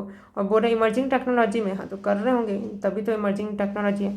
तो कैन भी बोला है, किसी को डिस्प्रूव करने के लिए मेरे पास कोई एविडेंस है नहीं, मैं करेक्ट चूज़ करना था, मैंने तीनों को करेक्ट माना, आगे बढ़ो। 30 सेकंड से ज़्यादा इनमें टाइम वेस्ट नहीं करना है, जब तक वैलिड प्रूफ नहीं है कि हाँ तुमने एकदम रिसर्च ही कर लिया अब तो ये तो नहीं ही होता है, तब मारो रॉन्ग, नहीं तो नहीं। नेक्स्ट, ये वाला मेरा फेवरेट क्वेश्चन है, ये भले एग्जाम हॉल में मेरे से गलत हो गया था, बट मैं आधा दूर तक सही लॉजिक लगाई थी, उसके बाद कैसे सोच रहे हैं वो समझ नहीं आ रहा था, बट मैं जब अभी प्रीवियस ईयर क्वेश्चन कर रही थी तो मुझे समझ आ गया कि इसको कैसे करना चाहिए था। यहाँ पे बोल रहा है correct statement, peacock tarantula, I have no idea क्या है पिकॉक टैरेंटुला, इनके नाम पे तो बिल्कुल नहीं जाना है, पिकॉक जैसे दिख रहा होगा इसलिए इनका नाम पिकॉक रख दिया होगा। टैरेंटुला तो पता नहीं, पहले देखा मैंने कि क्या लिखा हुआ है, इधर भी पिकॉक टैरेंटुला ही लिखा था, एंड गुटी टैरेंटुला, कोई फ़ायदा नहीं इसका हिंदी पढ़ के। देन यहाँ पे कंसिडर करना है फॉलोइंग स्टेटमेंट, यहाँ पे बोला it is an omnivorous crustacean. Omnivorous मतलब कि क्या करता होगा, दोनों खाता होगा, वेजिटेरियन नॉन वेजिटेरियन, फैक्ट है, ठीक है। क्या पता हर्बेरियस हो, है ना, तो नहीं पता है है ना। एंड यहाँ पे बोल रहा है कि क्रस्टेशियन है, क्रस्टेशियन का मतलब क्या बोल रहा है, सर्वभक्षी परुस कवची। क्रस्टेशियन ये मुझे पता था, ये तो वाटर बॉडी में रहता है, क्रस्टेशियन है करके फिश वगैरह कुछ कुछ को तो पढ़े रहते हैं। तो क्रस्टेशियन अगेन अब ये पानी में रहता है कि कहाँ रहता है नहीं पता। 2 ठोक फैक्ट है, अभी होल्ड पे रखते हैं, क्या पता सही भी हो जाए। Next, its natural habitat in India is only limited to some forested area. Some forest area तक का ही लिमिटेड है। हाँ तो ठीक है, हो सकता है ना, थोड़ा लाइटर वर्ड है कि इसका जो नेचुरल हैबिटेट है वो सम फॉरेस्टेड एरिया तक लिमिटेड है, मतलब ऐसा कुछ जानवर होगा जो थोड़ा पर्टिकुलर टाइप ऑफ फॉरेस्ट में रहता होगा। ठीक है, कोई डाउट तो नहीं हो रहा था। In its natural habitat it is an arboreal species. अब ये भी डाउट था कि ये आर्बोरियल है कि नहीं है। फिर मैंने देखा कि इन इट्स नेचुरल हैबिटेट, इन दोनों में से एक सही होना चाहिए अब तक के लॉजिक के अकॉर्डिंग, है ना। फिर इसको देखा तो यहाँ पे बोला कि क्रस्टेशियन है, ये तो पानी में होना चाहिए अगर ये क्रस्टेशियन है। और इधर बोला कि आर्बोरियल मतलब पता था मेरे को, ये तो पेड़ होता है ना।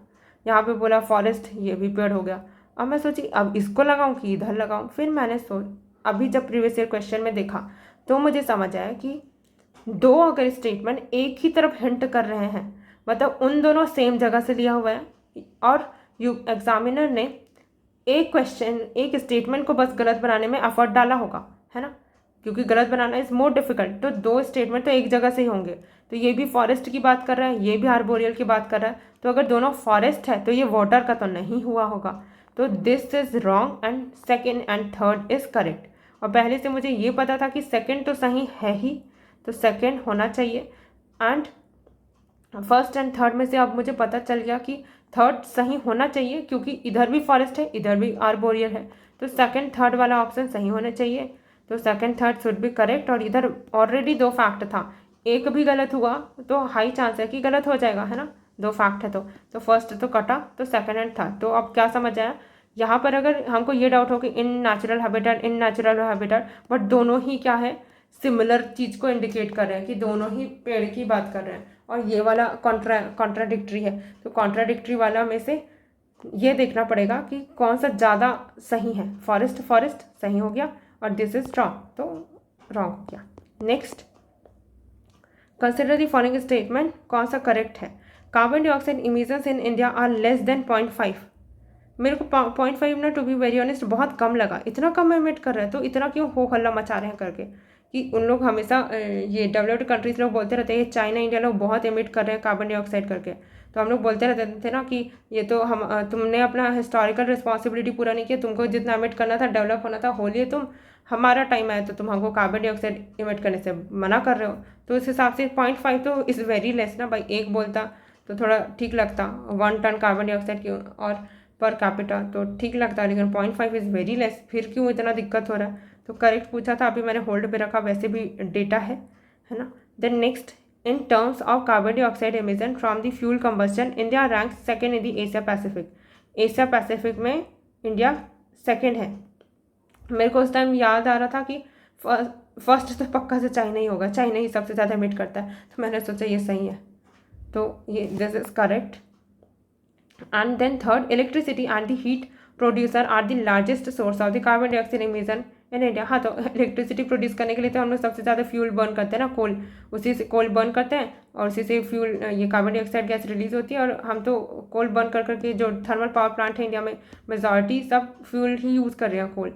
तो थर्ड तो करेक्ट है ही, ये तो पता ही था, कोई डाउट नहीं था। तो मैंने थर्ड को ढूंढा कि ये तो मेरे आंसर में मेरे को चाहिए, दिस इज़ नॉट करेक्ट। और मेरे को फर्स्ट एंड सेकेंड में ऑलरेडी डाउट था कि फर्स्ट गलत है। और यूपीएससी का पैटर्न देखना, हर बार वो फर्स्ट को बहुत गलत कराया है, मतलब प्रीवियस ईयर क्वेश्चन में देखना इतना ज़्यादा फर्स्ट वाले स्टेटमेंट को गलत कराया है। और मैं जब भी ऐसा देखती हूँ कि फर्स्ट में कोई डेटा वगैरह कुछ डाला है, तो मेरे को पहले से ही लगता है कि फर्स्ट तो पक्का से गलत कराया होगा। तीनों सही तो नहीं होने वाले, क्योंकि ऑलरेडी मेरे को इधर भी डेटा है, कुछ इधर भी है, तो तीनों सही नहीं होंगे। ये गया, फर्स्ट गलत कराने के चांसेस ज़्यादा है। फर्स्ट मेरे को पहले से भी गलत लग रहा है कि 0.5 इज़ वेरी लेस, तो फर्स्ट तो नहीं होना चाहिए। एंड सेकंड वाले में सही होना ही चाहिए, तो ये भी सही हो गया। वैसे तो एशिया पैसिफिक में यूएसए भी आता है, लेकिन मेरे को उस टाइम नहीं समझ आया। मैंने सोचा चाइना हमसे आगे ही होगा, हम सेकंड नंबर पे होंगे, तो ठीक है। तो second and third is correct करके मार्क किया। हम देखते हैं यहाँ पे next consider the following pairs, cassava, ginger, Malabar spinach, mint, papaya, कौन से इनमें से करेक्ट है? इनमें से देखा मैंने थोड़ा ट्राई करके, कसावा वुडी श्रब है, मैंने तो कसावा देखा ही नहीं है, कोई आइडिया नहीं है। Ginger herb with the pseudo stem, अब मुझे ये नहीं पता कि वो जिंजर है उसका स्टेम है कि क्या है, बहुत सारी चीज़ होता है। एनिमल श्रब, पूरा दिमाग खराब हो गया, 5 देखा मैंने, ओनली 3 ढूंढा। मारो आगे बढ़ो, नॉलेज नहीं है इसलिए मारा 3 आउट ऑफ 5, ठीक है। अगर यहाँ पे इकोनॉमी का क्वेश्चन होता या पॉलिटी का होता तो नहीं मारते ऐसे, उस टाइम पढ़ा हुआ रहता तो मारते, नहीं तो छोड़ के आगे बढ़ते। करेक्ट पूछ रहे हैं यहाँ पे, consider the following with reference to the planet earth, planet earth के बारे में बताना है।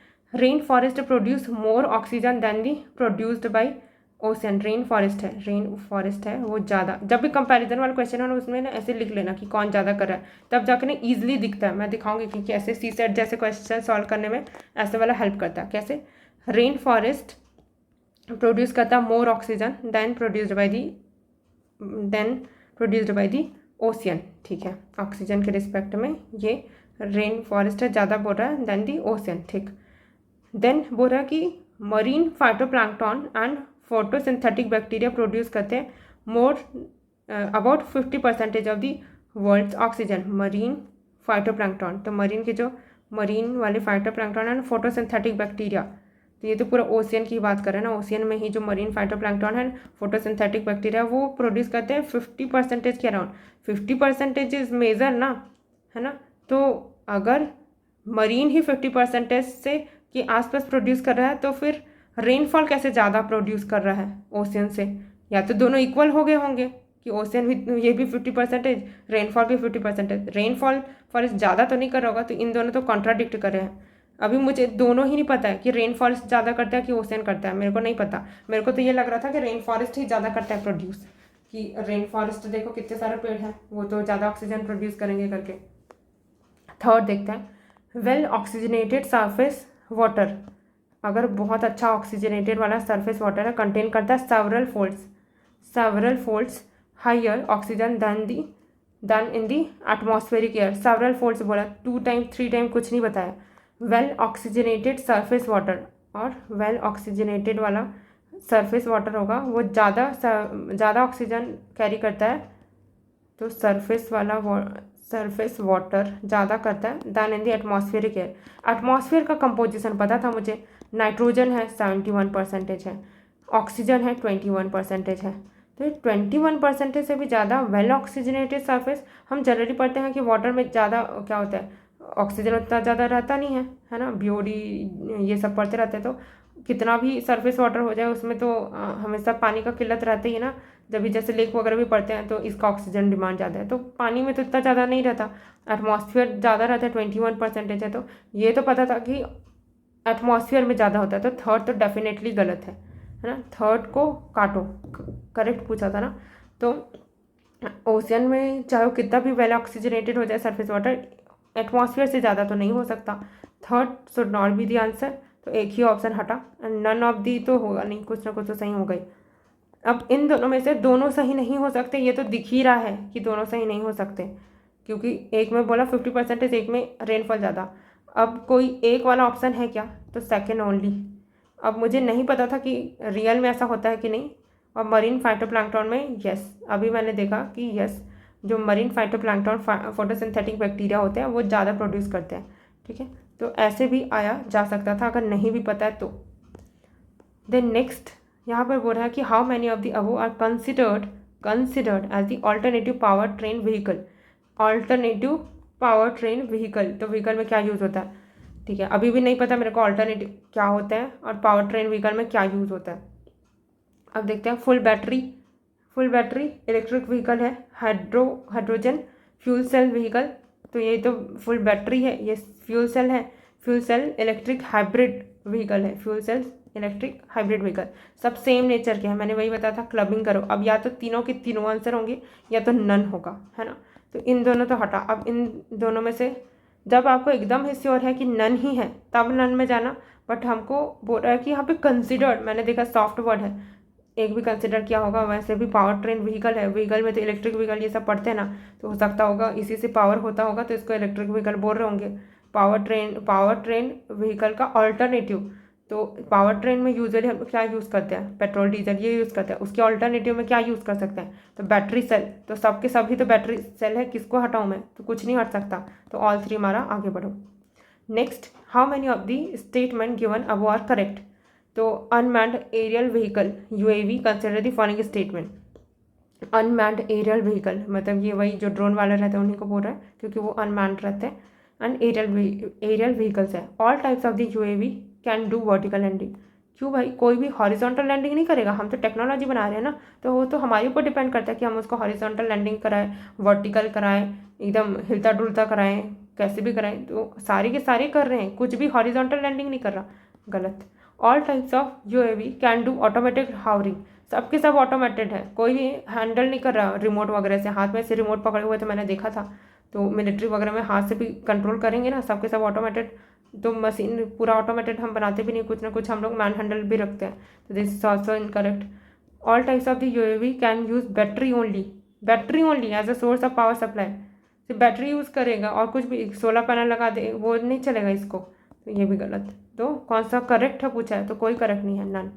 इन the context of the electric vehicle batteries के रिस्पेक्ट में बताना, consider the following elements, how many of the above usually make up battery cathode. अब मेरे को कुछ ये पता था कि कैथोड वगैरह नेगेटिव ये चार्ज, बट मैं भूल गई थी सब कुछ कि बैटरी के टाइम पे कैथोड कैसा काम करता है, कुछ याद नहीं आ रहा था, फिर मैंने मारा ओनली 2, लेकिन ये गलत था, बट यहाँ पे क्लबिंग किया जा सकता था, जैसे अगर केमिस्ट्री थोड़ा बहुत याद हो, कोबाल्ट, ग्रेफाइट, ठीक है, lithium plus, nickel plus, cobalt में भी प्लस, तो ये तो प्लस वाले चार्ज रहते हैं, ये तो नॉन मेटल है, तो इन तीनों के तीनों होंगे वो एक साथ होने चाहिए और ये अलग होना चाहिए, तो ओनली 3 होना चाहिए आंसर, है ना, बट ये चीज़ मुझे एग्जाम हॉल में याद नहीं आई, मैंने मारा ओनली 2, आगे बढ़ो, एक ही गलत होगा, वैसे भी नहीं आता था वो तो। How many of them contain plastic, तो किसमें प्लास्टिक होता है, cigarette butts, I have no idea कि प्लास्टिक इसमें होता ही नहीं, बट प्लास्टिक आजकल तो सब में यूज़ करें, जिसमें प्लास्टिक नहीं दिखता उसमें भी प्लास्टिक रहता है,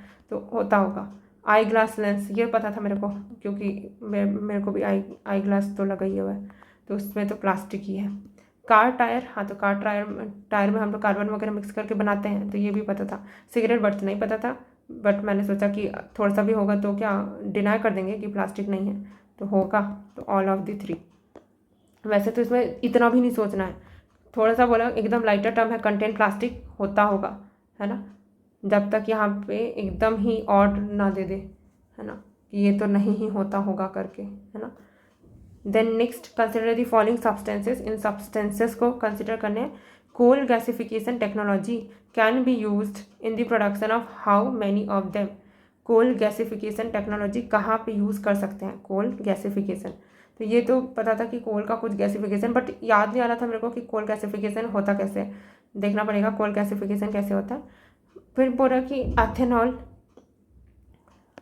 में एथेनॉल से यूज़ कर सकते हैं क्या, कैन बी यूज्ड बोला ना, कैन बी मतलब लाइटर वर्ड है, हो सकता क्या, production of the how many of दी, वो एथेनॉल से कोल गैसिफिकेशन हाँ फ्यूल के रूप में यूज़ कर सकता है। नाइट्रोग्लिसरीन, ये मेरे को प्रीवियस ईयर क्वेश्चन से याद आ रहा था कि ये डायनामिट में यूज़ होता है, आई मीन एक्सप्लोजिव है ये, तो बहुत ही ऐसे एक्सप्लोड कर रहे होंगे उधर यूज़ हो रहा होगा, मैं सोची कोल्ड गैसिफिकेशन में एकदम ब्लास्ट तो कुछ नहीं कर रहा है। अदर को देखो, एथेनॉल है, इधर तो कुछ ब्लास्ट नहीं हुआ, यूरिया इधर भी नहीं, ये तो खेती में यूज़ करते हैं, फिर ये क्यों इधर ना एक्सप्लोजिव वाला डाल दिया, तो ये प्रीवियस ईयर क्वेश्चन है, क्योंकि मेरे को एग्जैक्टली याद था कि ये एक्सप्लोजिव में ही यूज़ होता हुआ देखी हूँ मैं, तो मैंने काटा, क्योंकि मेरे को नॉलेज से एकदम श्योर थी मैं, अगर मेरे को डाउट रहता कि कहीं तो पढ़ा है तब नहीं करती मैं, तब तीनों मारती, लेकिन मेरे को एकदम ही आइडिया था कि एथेनॉल एंड यूरिया तो इतना अच्छा है ना, फ्यूल वगैरह में यूज़ कर रहे हैं। नाइट्रोग्लिसरीन इतना बर्स्ट तो नहीं करेंगे, तो फर्स्ट एंड थर्ड बस सही होना चाहिए, ओनली 2 एंड आगे बढ़ेंगे, ठीक है।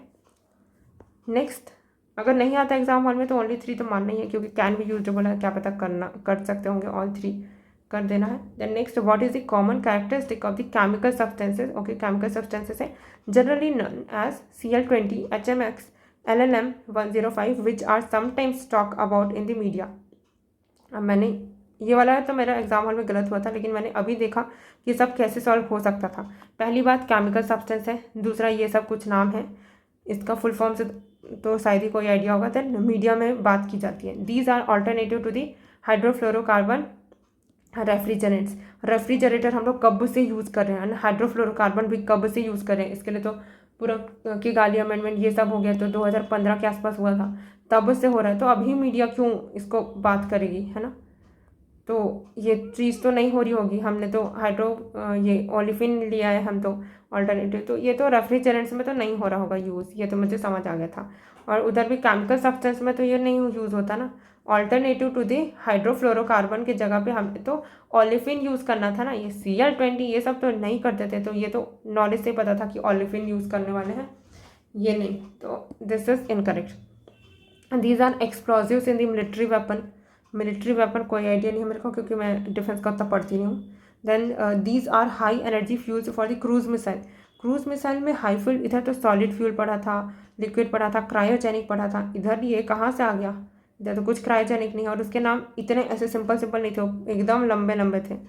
मतलब पढ़ा तो नहीं था मैंने, लेकिन एक बार देख लिया था कि क्या, तो नाइट्रोग्लिसरीन ऐसा फलाना ढिमकाना कुछ था। तो ये भी नहीं है। These are fuels for the rocket propulsion. Rocket के प्रोपल्सन के लिए ये यूज़ करते हैं। अभी भी याद है मेरे को, क्रूज मिसाइल में तो अलग टाइप का फ्यूल यूज़ करे थे, इधर भी कुछ सॉलिड एंड लिक्विड फ्यूल, तो ये भी नहीं हो सकता। और ये मिलिट्री वाला हो सकता है, क्योंकि उसी टाइम पे वॉर वगैरह हुआ था, वो पहलगाम अटैक हुआ था, तो मिलिट्री वाला कुछ हुआ होगा, है ना। तो इसलिए मीडिया में इसकी बात चल रही थी होगी, क्योंकि मीडिया में वैसे भी ये सब चल रहा था। तो एक्सप्लोजिव वगैरह यूज़ किया होगा मिलिट्री ने, तो ये यूज़ किया करके चल रहा होगा, तो इसलिए मीडिया में था होगा, है ना। और क्रूज मिसाइल हम लोग पहले भी यूज़ कर रहे थे, प्रोपल्सन ये सब में यूज़ कर ही रहे थे। इसको अभी मीडिया में बात करने का कोई तुक नहीं बनता, जब तक कि कुछ मिलिट्री डेवलपमेंट ही ना हो गया होगा, है ना। तो B was the correct answer. तो ऐसे आया जा सकता था, मैंने तो गलत मार्क किया था एग्जाम हॉल में। Then next, which of the following अब are correct. It is expected that the major on a one chip will enable, it is expected soft word है, इनेबल क्वांटम कंप्यूटिंग, ठीक है। करता होगा, मुझे कोई आइडिया नहीं था, सर के करंट अफेयर में था लेकिन मैंने पढ़ा नहीं था। बट यहाँ पे बोला कि एक्सपेक्टेड है कि major on a one chip है, वो इनेबल करेगा क्वांटम कंप्यूटिंग को, करता होगा भाई। Then second, major on a one chip has been introduced by, अभी दैट दिया फैक्ट, अमेजॉन वेब सर्विस, ठीक है, रेड फ्लैग। अभी नहीं पता मेरे को सही है कि गलत, red flag. Then third, deep learning is a subset of the machine learning. हाँ ठीक है, मशीन लर्निंग में डीप लर्निंग तो होती है, वैसे भी इंटरऑपरेबिलिटी ऐसा वाला टेक्नोलॉजी में सही रहता है। अभी मुझे तो आइडिया है नहीं ना, कि मैं साइंटिस्ट तो हूँ नहीं कि मैंने कोई रिसर्च किया अब पता चला कि डीप लर्निंग मशीन लर्निंग में हम एक दूसरे में यूज़ नहीं कर सकते, ऐसा तो कुछ है नहीं, सही होगा, है ना। अब यहीं पे है यूपीएससी ने कुछ खेला किया होगा कि इंट्रोड्यूस्ड बाय दिस। अब यहाँ पे ऑर्गेनाइजेशन है अमेजॉन वेब सर्विसेज, तो क्या पता अमेजॉन ने नहीं किया होगा, तो दिस इज रॉन्ग। हमेशा यूपीएससी ऐसे ही जगह पे गलत कराता है कि इंट्रोड्यूस्ड बाय दिस नॉट, तो वैसे भी एक ही गलत हो सकता था, एक गलत तो मुझे दिख ही रहा है कि यही गलत है। तो यहाँ पे पूछा था correct, second is not correct, second को हटाते ही आंसर सामने। Next, with reference to the monoclonal antibodies, monoclonal antibodies, ठीक है, ये तो पता था एंटीबॉडीज़ क्या होता है। मोनोक्लोनल में आई डोंट नो क्या होता है, एक बार हिंदी देख लेते हैं। मोनोक्लोनल बोल रहा है एक क्लोनी प्रतिरक्षों, एक क्लोनी मतलब कि एक क्लोन वाला कुछ होगा, न्यूज़ में मेंशन किया जाता है। करेक्ट स्टेटमेंट चूज़ करने हैं। They are man made protein, ठीक है, पता नहीं, मैंने सोचा आर्टिफिशियल होता होगा, क्या पता, रेड फ्लैग डाला कि क्या पता आर्टिफिशियल भी होता होगा। बोल रहा है कि they stimulate immunological function due to their ability to bind a specific antigen. अब यहाँ पे तो कुछ नहीं पता मेरे को कि एबिलिटी होती है कि नहीं होती, बट कहीं पर भी एक्सट्रीम वर्ड नहीं किया कि यही ही करता है ना, तो कुछ भी वर्ड चेंज भी नहीं कर सकता था, तो ये पक्का से सही होगा, एकदम सॉफ्ट सा स्टेटमेंट बनाया है यूपीएससी ने। Then third, they are use in treating viral infection like that of the Nipah virus. ये यूज़ किया जाता है ट्रीट करने में वायरल इन्फेक्शंस को, एज दी निपा वायरस जैसे यूज़ करते हैं उधर ही, मतलब वायरल इन्फेक्शन को ट्रीट करने के लिए यूज़ कर रहे हैं। मैंने सोचा वायरल इन्फेक्शन को ट्रीट करने के लिए यूज़ कर रहे होंगे, तो पक्का से इसको मैनमेड ही, अरे मैंने आर्टिफिशियल लिखा, आर्टिफिशियल तो मैनमेड ही होता है ना, इधर नेचुरल, सॉरी मुझे उस टाइम आया था कि नेचुरल होता होगा, क्या पता, है ना। बट यहाँ पे यूज़ किया जा रहा है वायरस को ट्रीट करने के लिए, तो पक्का से इंसान ने ही बनाया होगा, तभी ये कोई वायरल इन्फेक्शन है उसको ट्रीट करने के लिए यूज़ कर रहे होंगे, है ना। तो मैनमेड बोल रहा है, और यहाँ पर भी यूज़ किया जाता है वायरल इन्फेक्शन जैसे निपा वायरस को ट्रीट करने में करते हैं, तो दिस इज़ ऑल्सो करेक्ट। तो ये भी सही, ये भी सही, ठीक है, तीनों करेक्ट होना चाहिए, क्योंकि यूज़ कर रहे हैं।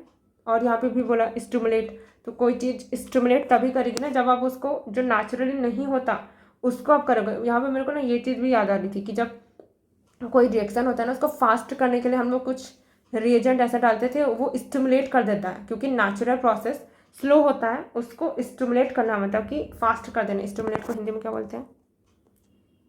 के प्रतिजनों से बंधन, उद्दीपित कर देता है, तो वही फास्ट कर देता है, वही है।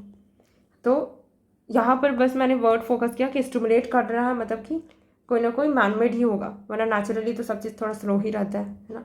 तो थर्ड भी सही, सेकंड भी सही, फर्स्ट भी सही, तीनों सही। देन नेक्स्ट, कंसिडर दी, ये तो सबसे मस्त वाला क्वेश्चन है। No virus can survive in the ocean water, एक भी सर्वाइव किया तो गलत।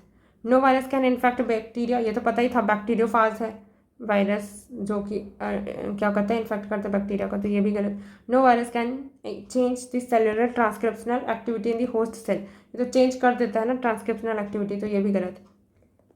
पूछा कि कौन सा करेक्ट है, यहाँ पर अच्छे से पढ़ना, करेक्ट पूछा है, तो इनमें से तो कोई भी करेक्ट नहीं है, तो नन।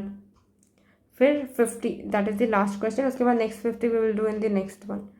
तो बोल रहा है कि activated carbon is good and an attractive tool to remove pollutants from effluent streams and to remediate contaminants from the various industries. पहले देख लेते हैं 2 3 2 3 2 और 3 2 और 3, ठीक, तो ये सही है। तो जो एक्टिवेटेड कार्बन है वो गुड है एंड अट्रैक्टिव टूल है रिमूव करने के लिए पॉल्यूटेंट्स को, ठीक है, फ्रॉम इफ्लुएंट स्ट्रीम्स।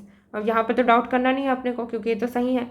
तो इफ्लुएंट स्ट्रीम वही होता है जो गंदा पानी जो इंडस्ट्री से निकलता है, उसको इफ्लुएंट बोलता है। And to remediate contaminates from the various industry, से उनको क्या करने के लिए, कंटामिनेट्स को दूर करने के लिए ये एक गुड एंड अट्रैक्टिव टूल है।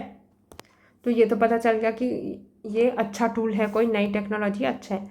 तो इधर पॉजिटिव बताया है एक्टिवेटेड कार्बन के बारे में, ठीक है। देन यहाँ पर बोला कि activated carbon exhibits a large surface area and a strong potential for absorbing heavy metal को एब्जॉर्ब कर लेता है एकदम अच्छे से, सरफेस एरिया इसका लार्ज होता है इसलिए। हाँ, तो ये तो इसी के बारे में तारीफ कर रहा था, ये उसी को और सपोर्ट कर रहा है, क्योंकि ये स्ट्रॉन्ग पोटेंशियल है, तभी तो हैवी मेटल को क्या कर रहा है, एब्जॉर्ब कर रहा है, इसलिए तो अट्रैक्टिव टूल है ना एफ्लुएंट स्ट्रीम को ट्रीट करने के लिए, तो ये भी सही होना चाहिए।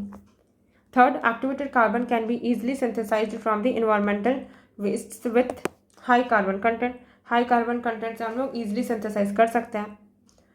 फिर मुझे डाउट हुआ कि ईजिली कर सकते हैं कि नहीं कर सकते, फिर मैंने इसका नेगेटिव स्टेटमेंट बनाया कि activated carbon can not be easily synthesised from the environmental waste with the high carbon content को ईजिली सिंथेसाइज नहीं करते, तो फिर अट्रैक्टिव टूल क्यों होता। मतलब अगर कोई टूल बहुत ज़्यादा डिफ़िकल्ट है उसको बनाना, तो वो अट्रैक्ट ही क्यों करेगी, जब तक वो इजी ना हो। इजी चीज़ ही अट्रैक्ट करेगी ना, कि अरे वाह ये तो कितना इजी था इसको बनाना, और ये तो मस्त पूरा पॉल्यूटेंट है उसको भी क्या कर रहा है, एकदम साफ़ कर दे रहा है, तभी वो अट्रैक्टिव टूल होगी ना। अगर इजीली नहीं हो रहा होता तब तो बहुत दिक्कत है। जैसे कि फ्यूज़न हो गया, फ्यूज़न तो बहुत ही डिफ़िकल्ट हो गया है ना करना, न्यूक्लियर फ्यूज़न। तो अट्रैक्टिव टूल ये इसलिए है क्योंकि यहाँ पर से बहुत सारी एनर्जी मिलेगी, इसलिए नहीं कि ये ईजिली नहीं हो सकता है ना, बट इधर से तो एनर्जी भी नहीं मिल रही है, तो ये ईजिली इसीलिए हो रहा होगा, तभी ये अट्रैक्टिव टूल रहा होगा। तो दिस इज़ ऑल्सो करेक्ट। और ऊपर से यूपीएससी ने अभी तक ऐसे ईजिली वगैरह पे गलत नहीं किया, तो मैंने ये भी सोचा कि ईजिली पे तो गलत नहीं किया, तो ये तो सही होना चाहिए। अब दोनों सेम चीज़ एक्टिवेटेड कार्बन के बारे में ही बता रहे हैं, मुझे नहीं पता कि एक्सप्लेन कर रहा है नहीं कर रहा है, ये तो समझ आ रहा था ये तो कर रहा है और ईजिली कर रहा होगा, इसलिए तो ये क्या हो रहा होगा, अट्रैक्टिव टूल होगा, रिमूव कर रहा होगा पॉल्यूटेंट, तभी ये एक्सप्लेन कर रहा है। तो ठीक है, दोनों के दोनों एक्सप्लेन कर रहे हैं, तो करेक्ट होंगे, ए शुड बी द आंसर। तो ओवर थिंक नहीं करना है एक एक वर्ड को पकड़ के, ठीक है, उसको बैक करना है प्रीवियस ईयर के पैटर्न में कहीं पर ऐसा गलत हुआ था क्या, अगर कुछ याद नहीं आ रहा कि ऐसा कुछ गलत था तो सही मान लेना, ठीक है। तो नेक्स्ट 50 को और फास्टर करेंगे।